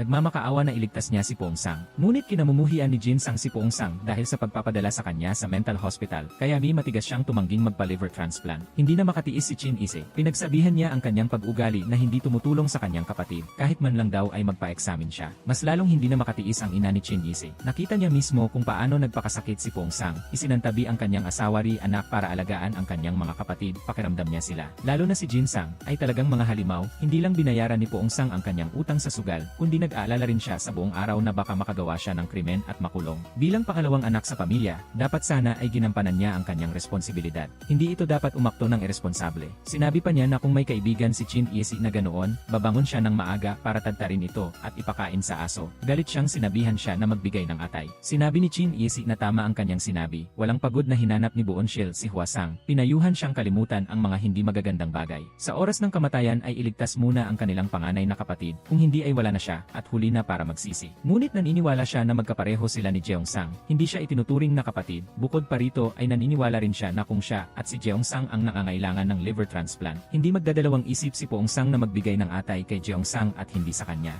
Wala na siyang mapuntahan, kaya napilitan siyang hanapin ang kanyang ina. Ngunit hindi niya inaasahan na hindi lamang siya hindi kailangan ng kanyang ina, kundi sinisipan nito ang kanyang mga anak na katulad nila. Walang sinuman ang makapagbibigay sa kanya ng masarap na buhay. Sa sandaling ito niya lang nalaman na hindi nagbago ang kanyang ina, na natili pa rin itong walang puso. Kailangan lang niya sila kapag may pera, at kapag may pera ay itatapon niya sila na parang basura. Hindi man lang siya nakatanggap ng yakap o pagkain. Tinanong niya ang kanyang ina kung anong uri siya ng ina, at sinabi rin niya na hindi na niya ito hahanapin, at sinabi naman ng kanyang ina na wala siyang pakialam. Napilitan siyang muling hanapin ang kanyang dating asawa, ngunit ayaw din siyang tanggapin ng kanyang dating asawa. Sinabing simula nang makasama niya ito ay palagi siyang malas. Kung hindi siya nasaktan ay nakulong din siya.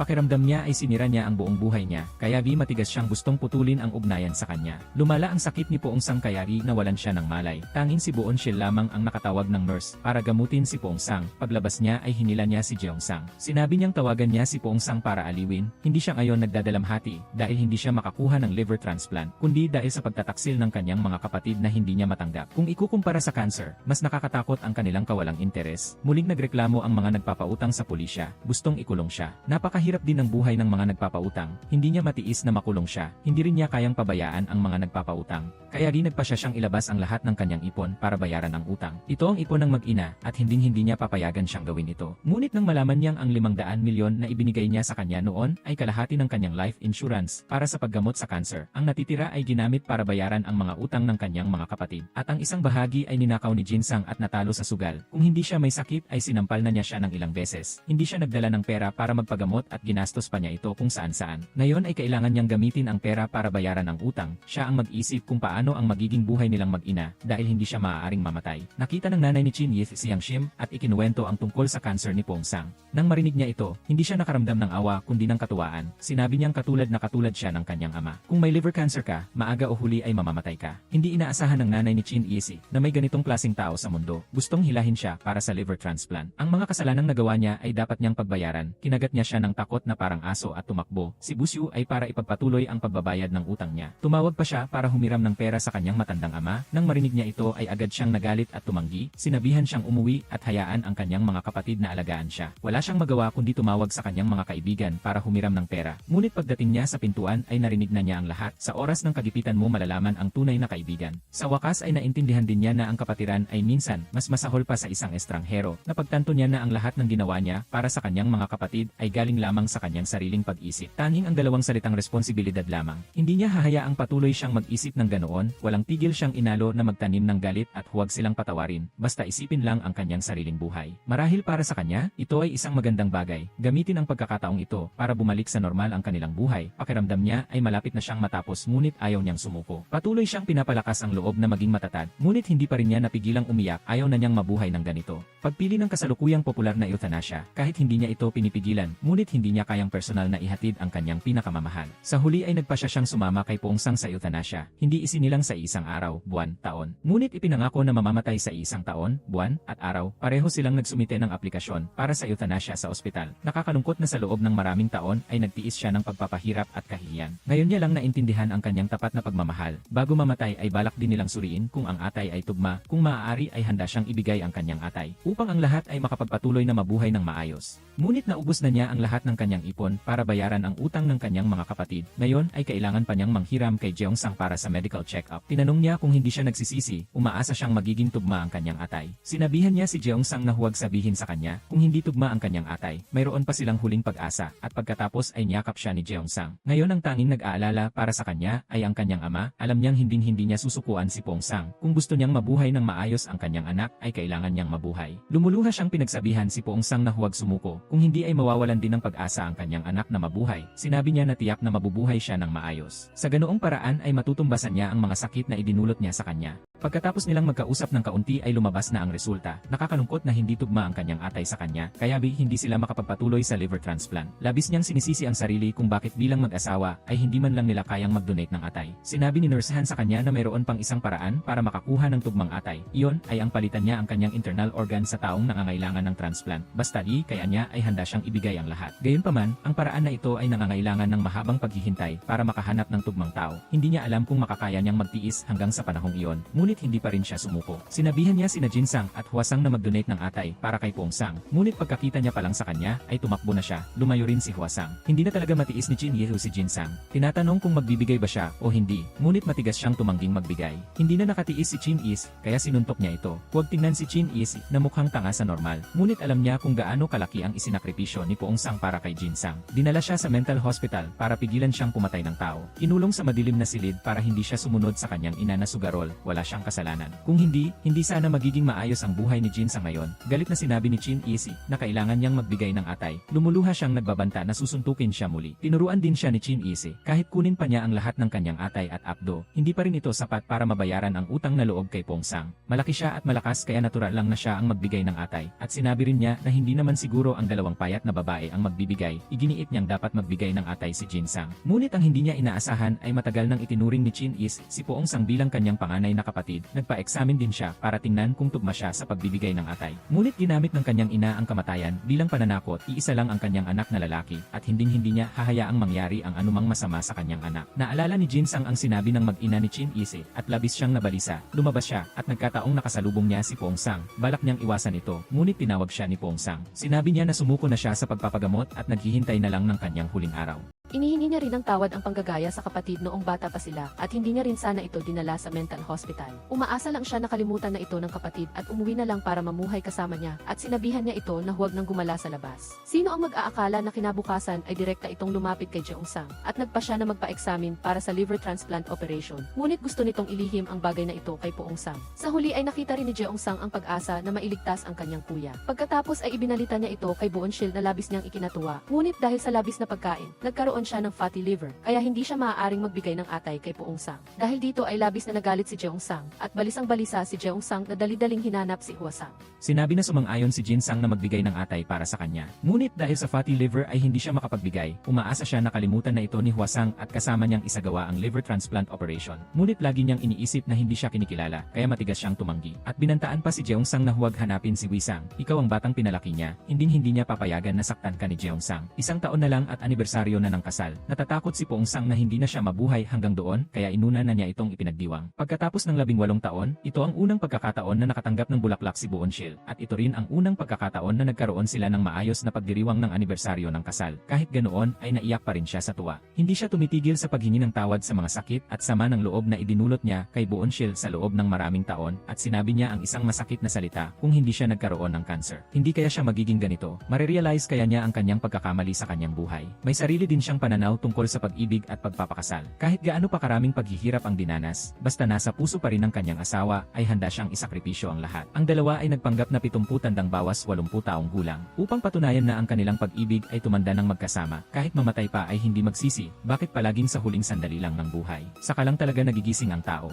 Ang mga tao ay nagiging totoo lamang na nagpapahalaga sa mga taong tahimik na nagpakasakit para sa kanila kapag sila ay nasa bingit ng kamatayan. Ngunit isang bagay na hindi inaasahan ang nangyari. Ang inang walang puso na mahal ang pera, sa pagkakataong ito ay dali-daling lumapit kay Pongsang, pinagalitan niya ang 4 na anak. Bakit kayo ganoon? Nakita niyo nang malapit nang mamatay ang inyong kapatid ay hindi niyo pa tinulungan. Sa huli ay direkta niyang ipinahayag na handa siyang ibigay ang kanyang atay upang iligtas ang buhay niya. Sinabi niya na dumating siya upang magbigay ng atay para sa kanya. Labis na nagulat si Pongsang nang marinig ito. Kinamumuhian niya ang lahat ng ginawa ng kanyang ina sa kanilang 5 magkakapatid, at kinamumuhian din niya ang maruming dugo ng kanyang ina na dumadaloy sa kanyang katawan. Iniisip niya na kung tatanggapin niya ang atay ng kanyang ina, siya ay magiging walang puso at walang kwenta tulad nito. Galit na galit si Boonshil sa ginawa ni Pongsang. Hindi na niya mabilang ang luha na iniluha niya nitong mga araw. Kung hindi man lang niya iniisip ang sarili niya, dapat isipin niya si Boonshil at ang kanilang 2 anak para patuloy na mabuhay. Dahil dito, hindi na rin siya pinansin ni Boonshil. Balak niyang siya na mismo ang mag-ayos ng bagay na ito. Agad niyang hinila ang kanyang biyenang babae sa harap ni Jeongsang at inihanda ang kanyang biyenang babae para sa pagsusuri. Nagulat din si Jeongsang sa biglaang pagbabago ng kanyang biyenang babae at nabawasan din ang galit niya sa takot na magbago ang isip ng kanyang biyenang babae. Sila ay tila nagtutulak ng pato sa entablado. Mahigpit nilang hinawakan ang kanyang biyenang babae sa magkabilang gilid para magpatingin. Ang kanilang balisang-balisa na ekspresyon ay hindi lamang dahil sa takot na tumakas ang kanyang biyenang babae, kundi para na ring malapit nang mamatay si Pongsang.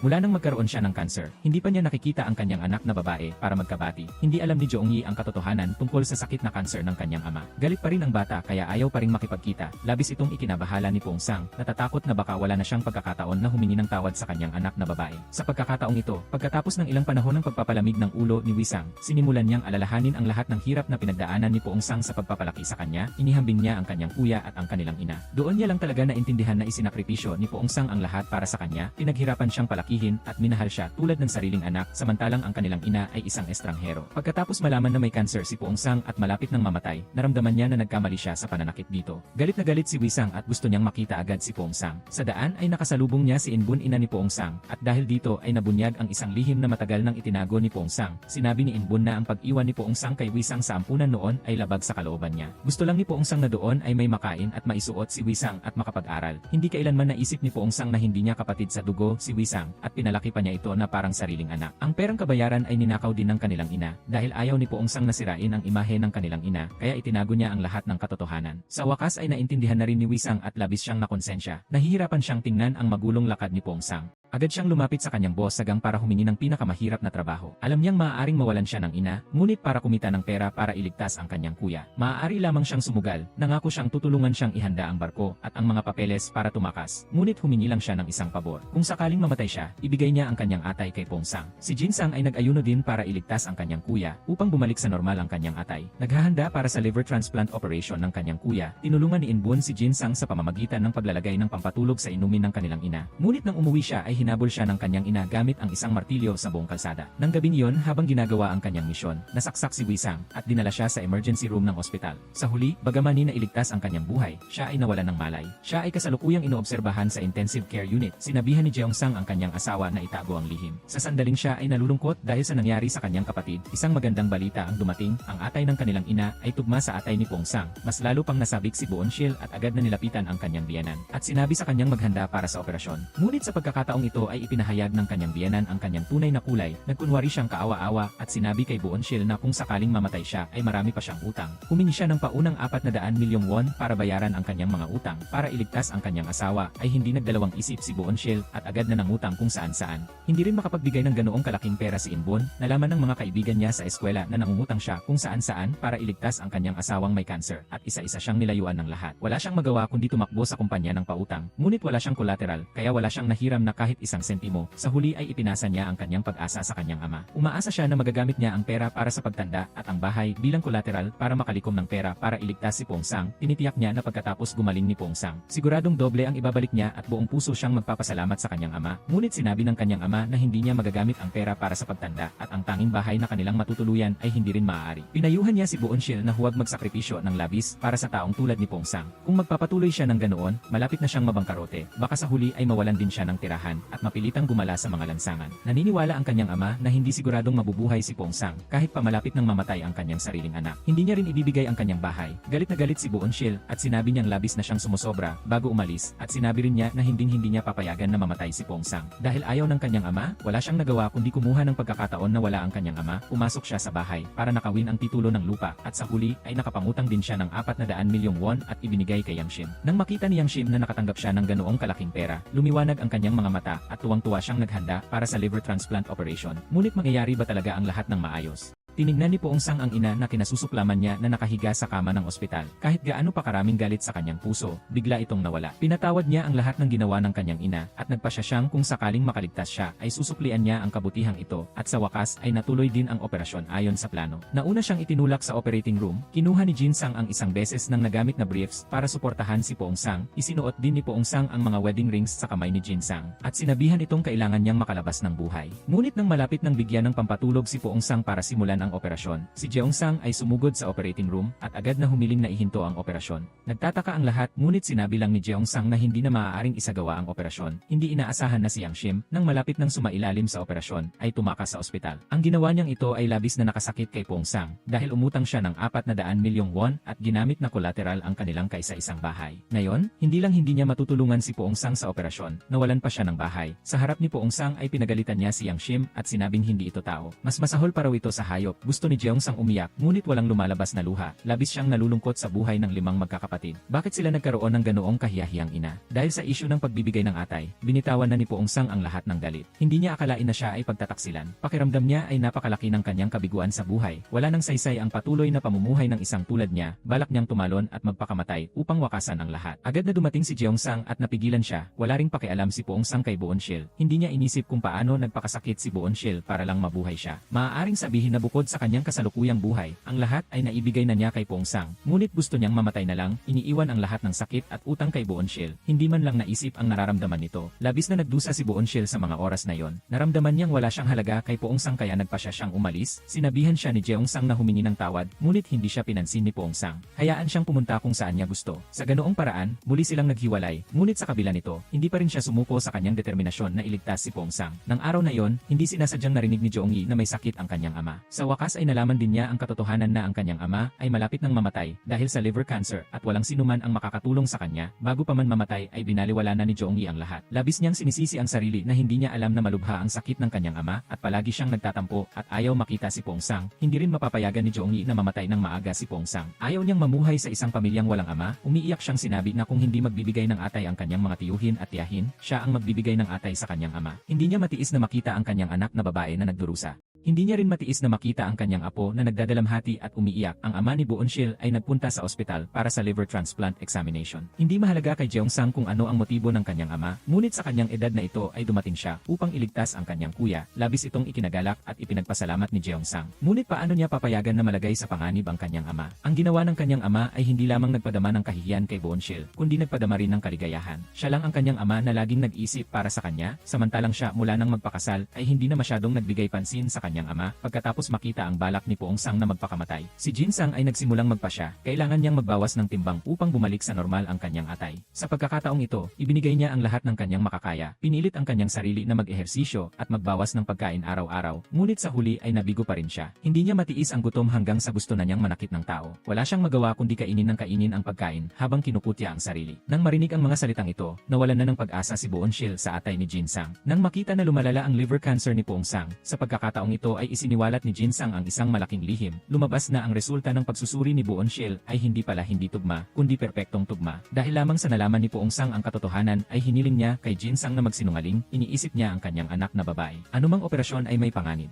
Ayaw niyang mawalan ng parehong ama at ina ang kanyang anak na babae sa isang pagkakataon, ngayon ay lumalala ang kanyang sakit. Napilitan lang si Jinsang na sabihin ang katotohanan. Tuwang-tuwa si Boonshil nang marinig ito. Palagi niyang itinuturing si Pongsang na kanyang kalahati. Nagpasya siyang ilihim kay Pongsang ang pagpapatuloy sa liver transplant operation. Sa huli ay siya pa rin ang sumalo ng lahat. Akala ni Pongsang ay nakahanap siya ng atay mula sa isang taong namatay na sa utak kaya tuwang-tuwa siya. Nang makita niya ang pag-asa na mabuhay ay naging masaya rin siya. Nanumpa siya na para kay Boonshil at sa kanilang anak na babae ay kailangan niyang mabuhay ng maayos at babawiin niya ang lahat sa kanilang mag-ina. Nagdahilan si Boonshil na kailangan niyang umuwi sa probinsya kasama ang kanyang ama para bisitahin ang puntod ng kanyang ina. Ginamit niya itong dahilan para umalis sa araw ng liver transplant operation. Hindi alam ni Pongsang ang katotohanan kaya malungkot ang kanyang kalooban. Mananatili siyang nasa tabi ni Pongsang para alagaan ito at sinabi niya sa kanyang ama na bumisita na lang sa ospital pagkatapos ng isang buwan. Puno ng pagmamahal ang kanyang mga mata para sa kanyang ama dahil walang sinuman ang makakasiguro kung makakaligtas siya o hindi. Kaya labis din siyang nagpaalam sa kanyang anak na babae. Hindi rin niya nakalimutan na paalalahanan si Jeongyi kung isang araw ay biglang wala na ang kanyang mga magulang. Kailangan niyang maging matatag at mamuhay ng maayos. Hindi alam ni Jeongyi kung ang sinabing ito ay huling habilin na. Ngunit sa sandaling buo na ang kanyang desisyon na iligtas si Pongsang, itinuturing na niya ang kamatayan na parang balahibo. Sa pagkakataong ito ay biglang dumating si Hwasang na dating kinasusuklaman si Pongsang. Sinabi niyang handa siyang sumama kay Jeongsang para magbigay ng atay para iligtas si Pongsang. Ano ang nagpabago sa kanyang matibay na desisyon noon? Lumabas na may alam pala siyang lihim. Ang may-ari ng bar kung saan siya nagtanghal noon ay nagsabi na ipinagbili siya ng kanyang ina sa maraming bar at nakuha rin ang maraming pera mula sa mga bar na yon. Kung hindi dahil sa paggamit ni Pongsang ng kanyang buhay bilang garantiya at handang ibalik ang perang ninakaw ng kanilang ina, sa huli ay ligtas siyang naibalik. Kung hindi, ngayon ay matagal nang nakalibing si Hwasang. Sa pagkakataong ito, nalaman niya ang utang na loob niya kay Pongsang, kaya agad siyang tumakbo sa ospital. Handa siyang magbigay ng atay kasama si Jeongsang para kay Pongsang. Umaasa siyang gagamitin ang kanyang atay upang suklian ang kabutihan na ibinigay ni Pongsang sa kanya sa loob ng maraming taon. Pinayuhan niya si Boonshil na payagan ang dalawang magkapatid na iligtas si Pongsang. Ngunit sa sandaling iyon ay nagkaroon ng hindi inaasahang pangyayari. Itinukod ni Hwasang ang kanyang kamay at malakas na sinampal si Jeongsang. Dahil nakita niya si Wisang na walang malay sa silid ng pasyente, inakala niyang tiyak na inihanda na ni Jeongsang na kunin ang atay ni Wisang. Galit na galit siya dahil laging kumikilos ng mag-isa si Jeongsang. Sinampal din ni Jeongsang ng malakas si Hwasang at sinabi kung bakit hindi siya nakikinig sa paliwanag. Ngunit nandoon siya na bulag na nagpapalagay. Hindi kailanman naisip ni Jeongsang na saktan o patayin si Wisang. Gaano man siya kasama ay hindi niya magagawa sa kanyang sariling kapatid kung sa huli ay mangyari ang isang bagay kay Wisang dahil sa matinding pinsala. Sa matinding pangangailangan lang niya ito ginawa, hindi niya kayang mamatay ang dalawa niyang mahal sa buhay. Nag-alala ang ama ni Shin Buonshil sa gastos sa medical para sa operasyon. Dahil sa pagmamahal sa kanyang anak, wala siyang magawa kundi gamitin ang titulo ng lupa bilang collateral. Ngunit nalaman niyang naunahan na siya ng kanyang anak. Nagalit siya dahil lihim na ginamit ng kanyang anak ang titulo ng lupa bilang collateral. Agad siyang tumakbo upang turuan ang kanyang anak ng leksyon. Pinagalitan niya ito at sinabing nakalimutan na nito ang sariling ama dahil sa asawa. Sinabi ni Poong Sang na igagalang niya ang kanyang ama sa hinaharap na parang tunay niyang ama. Nang oras na yon ay nawala ang kanyang galit at sa huli ay mahigpit niyang niyakap ang kanyang ama. Nagpasalamat dahil tumakbo siya sa ospital noon at balak magbigay ng atay para sa kanya. Samantala, hindi sinasadyang sinabi ni Jeong Sang kay Hwasang ang katotohanan tungkol sa paggamit ng kanilang ina ng pagbibigay ng atay para linlangin si Shin Buonshil ng 400 milyong won. Hindi na niya ito matiis. Puno ng galit si Hwasang at lumabas. Hinanap ang kanilang ina na nanloloko ng mga matatanda para sa pera. Lagi niyang inaakala na makakabalik siya sa kanyang ina para matanggap ang pagmamahal ng isang ina. Palagi rin siyang pinapayuhan ni Poong Sang na putulin ang ugnayan sa kanilang ina. Hindi niya alam ang dahilan noon, ngunit ngayon ay alam na niya ang lahat. Ang paglayo sa kanilang ina ang tunay na pagmamahal ng isang ina. Ngayon ay tuluyan na niyang pinutol ang lahat ng ugnayan sa kanyang ina. Mula ngayon ay wala nang kinalaman sa kanya ang anumang mangyari. Wala na siyang ina mula ngayon at nang umalis siya ay isinumpa pa niya ang kanyang ina na hindi matahimik sa kanyang libingan. Sa wakas ay dumating na rin ang araw ng operasyon. Dalawang magkapatid ang naghihikayatan sa isa't-isa. Walang sinuman ang papayag na umalis, kailangan nilang lumabas na buhay. Hindi alam ni Poong Sang na malapit na siyang makatanggap ng atay mula sa kanyang dalawang kapatid na babae at ang kanyang anak na babae ay nagbigay din ng mga salita ng pagmamahal at paghihikayat bago magsimula ang operasyon. Nagkaroon ng kaunting problema si Jeong Sang. Ang kanyang matinding kalaban ay ang assistant surgeon sa pagkakataong ito. Takot na takot niyang sinabihan ang kabilang panig na kailangang paghiwalayin ang trabaho at personal na buhay. Sa totoo lang, dahil sa labis na pag-aalala ng kabilang panig para sa kanya, kaya siya humiling na sumali sa operasyon na ito upang suportahan at protektahan siya. Sa pagkakataong ito, naging panatag na ang kanyang loob at mula ngayon ay nagkaroon na rin siya ng isang matalik na kaibigan. Matagal nang nag-aalala si Buonshil. Sa wakas ay nakatanggap din siya ng balita na matagumpay ang operasyon. Labis siyang naantig at niyakap ang kanyang anak na babae habang umiiyak. Matapos ang operasyon, mabilis na gumaling si Poong Sang. Nakita niya si Wisang na nagising mula sa koma sa ospital at masaya silang nagyakapan. Nang mag-alala si Buonshil tungkol sa gastos, nakatanggap siya ng hindi inaasahang sorpresa. Ang nakaraang misyon ni Wisang ay nakatanggap ng bayad na 300 milyong won. Naniniwala si Poong Sang na ang pera na ito ay kapalit ng buhay ni Wisang, kaya hindi ito maaaring galawin, ngunit iba ang iniisip ni Buonshil. Ito ang bagay na karapat-dapat niyang matanggap. At pagkatapos ay tumakbo siya sa bangko para mag-withdraw ng pera. Ngunit ang pera ay na-freeze at hindi siya makapag-withdraw kahit isang sentimo. Sa huli ay si Jeong Sang ang nagbigay ng garantiya para sa bayarin sa ospital. Saka palang makakalabas ang lahat ng ospital. Nang malaman ni Wisang ang tungkol dito, agad niyang hinanap ang kanyang amo at sinabi na palayain na ang perang iyon, kung hindi ay ipapahanap niya ang puntod nito. Pagkatapos ng lahat, agad niyang ibinalita ito kay Buonshil at sinabihan itong gamitin ang perang ito ayon sa kanyang kagustuhan. Masaya naman itong tinanggap ni Buonshil. Ang perang ito ay para sa pagbangon ng pamilyang ito. Nagpasalamat din siya kay Wisang sa pagliligtas sa pamilyang ito. Siyempre, hindi mawawala ng swerte sa pag-ibig ang isang gwapong tulad niya. Hindi lang siya nagkaroon ng tunay na pag-ibig, kundi nagkaroon din siya ng isang anak na lalaki sa kanyang dating kasintahan. Sa totoo lang, alam na ni Poong Sang na ang nagbigay ng atay sa kanya ay ang kanyang dalawang kapatid na babae. Hindi sinasadya niyang nakita ang dalawa na nakasuot ng damit ng pasyente. Hindi na niya kailangan pang isipin, alam na niya ang dahilan. Ngunit nang mangyari na ang lahat ay hindi na ito maibabalik pa. Kahit pa sinisisi niya ang sarili sa pananakit sa kanila, tanging si Buonshil lamang ang makakapagbigay sa kanya ng ginhawa. Itinuring niya itong pinakamahalagang regalo at sinabi niyang huwag niyang isisiwalat ang magandang lihim na ito. Mabilis na lumipas ang 3 taon, muling binuksan ni Poong Sang at Wisang ang isang mas malaking tindahan ng pagkumpuni ng kotse kaysa dati. Hindi na tagapag-alaga si Buonshil ng 5 magkakapatid, kundi isang tunay na hipag na nagtatamasa ng pagmamahal ni Poong Sang. Si Hwasang ay buong pusong tinanggap ni Inbon at sa huli ay matagumpay siyang nabuntis. Ngunit ang ugali ni Poong Sang na punitin ang kanyang pantalon ay hindi pa rin bumubuti. Nalabis na ikinabahala ng kanyang ina, kung sakaling wala na siya, ang gawain ng pagtatahi ng pantalon ay kailangang ipasa kay Hwasang. Sino ang mag-akala na ang pinakamatagumpay ay si Jin Sang, ang taong dating walang ginawa, ay naging general manager ng isang tindahan ng mga lumang kotse. Ngayon ay ginagamit niya ang kanyang sariling armas laban sa kanyang sarili. Ginagamit niya ang pera upang sampalin ang taong nagnakaw ng kanyang pera. Sa pagkakataong ito, si Poong Sang ay may dalang ilang bag at tumakbo sa harap ng bahay ni Yang Shim. Hindi niya kailanman mapapatawad ang kanyang ina. Ngunit ngayon ay wala na siyang galit sa kanya, hindi siya bumisita kundi upang putulin ang ugnayan. Mula ngayon ay buburahin na niya ang lahat ng alaala tungkol sa kanya. Ang isang taong nag-iwan at nanakit sa kanyang mga anak.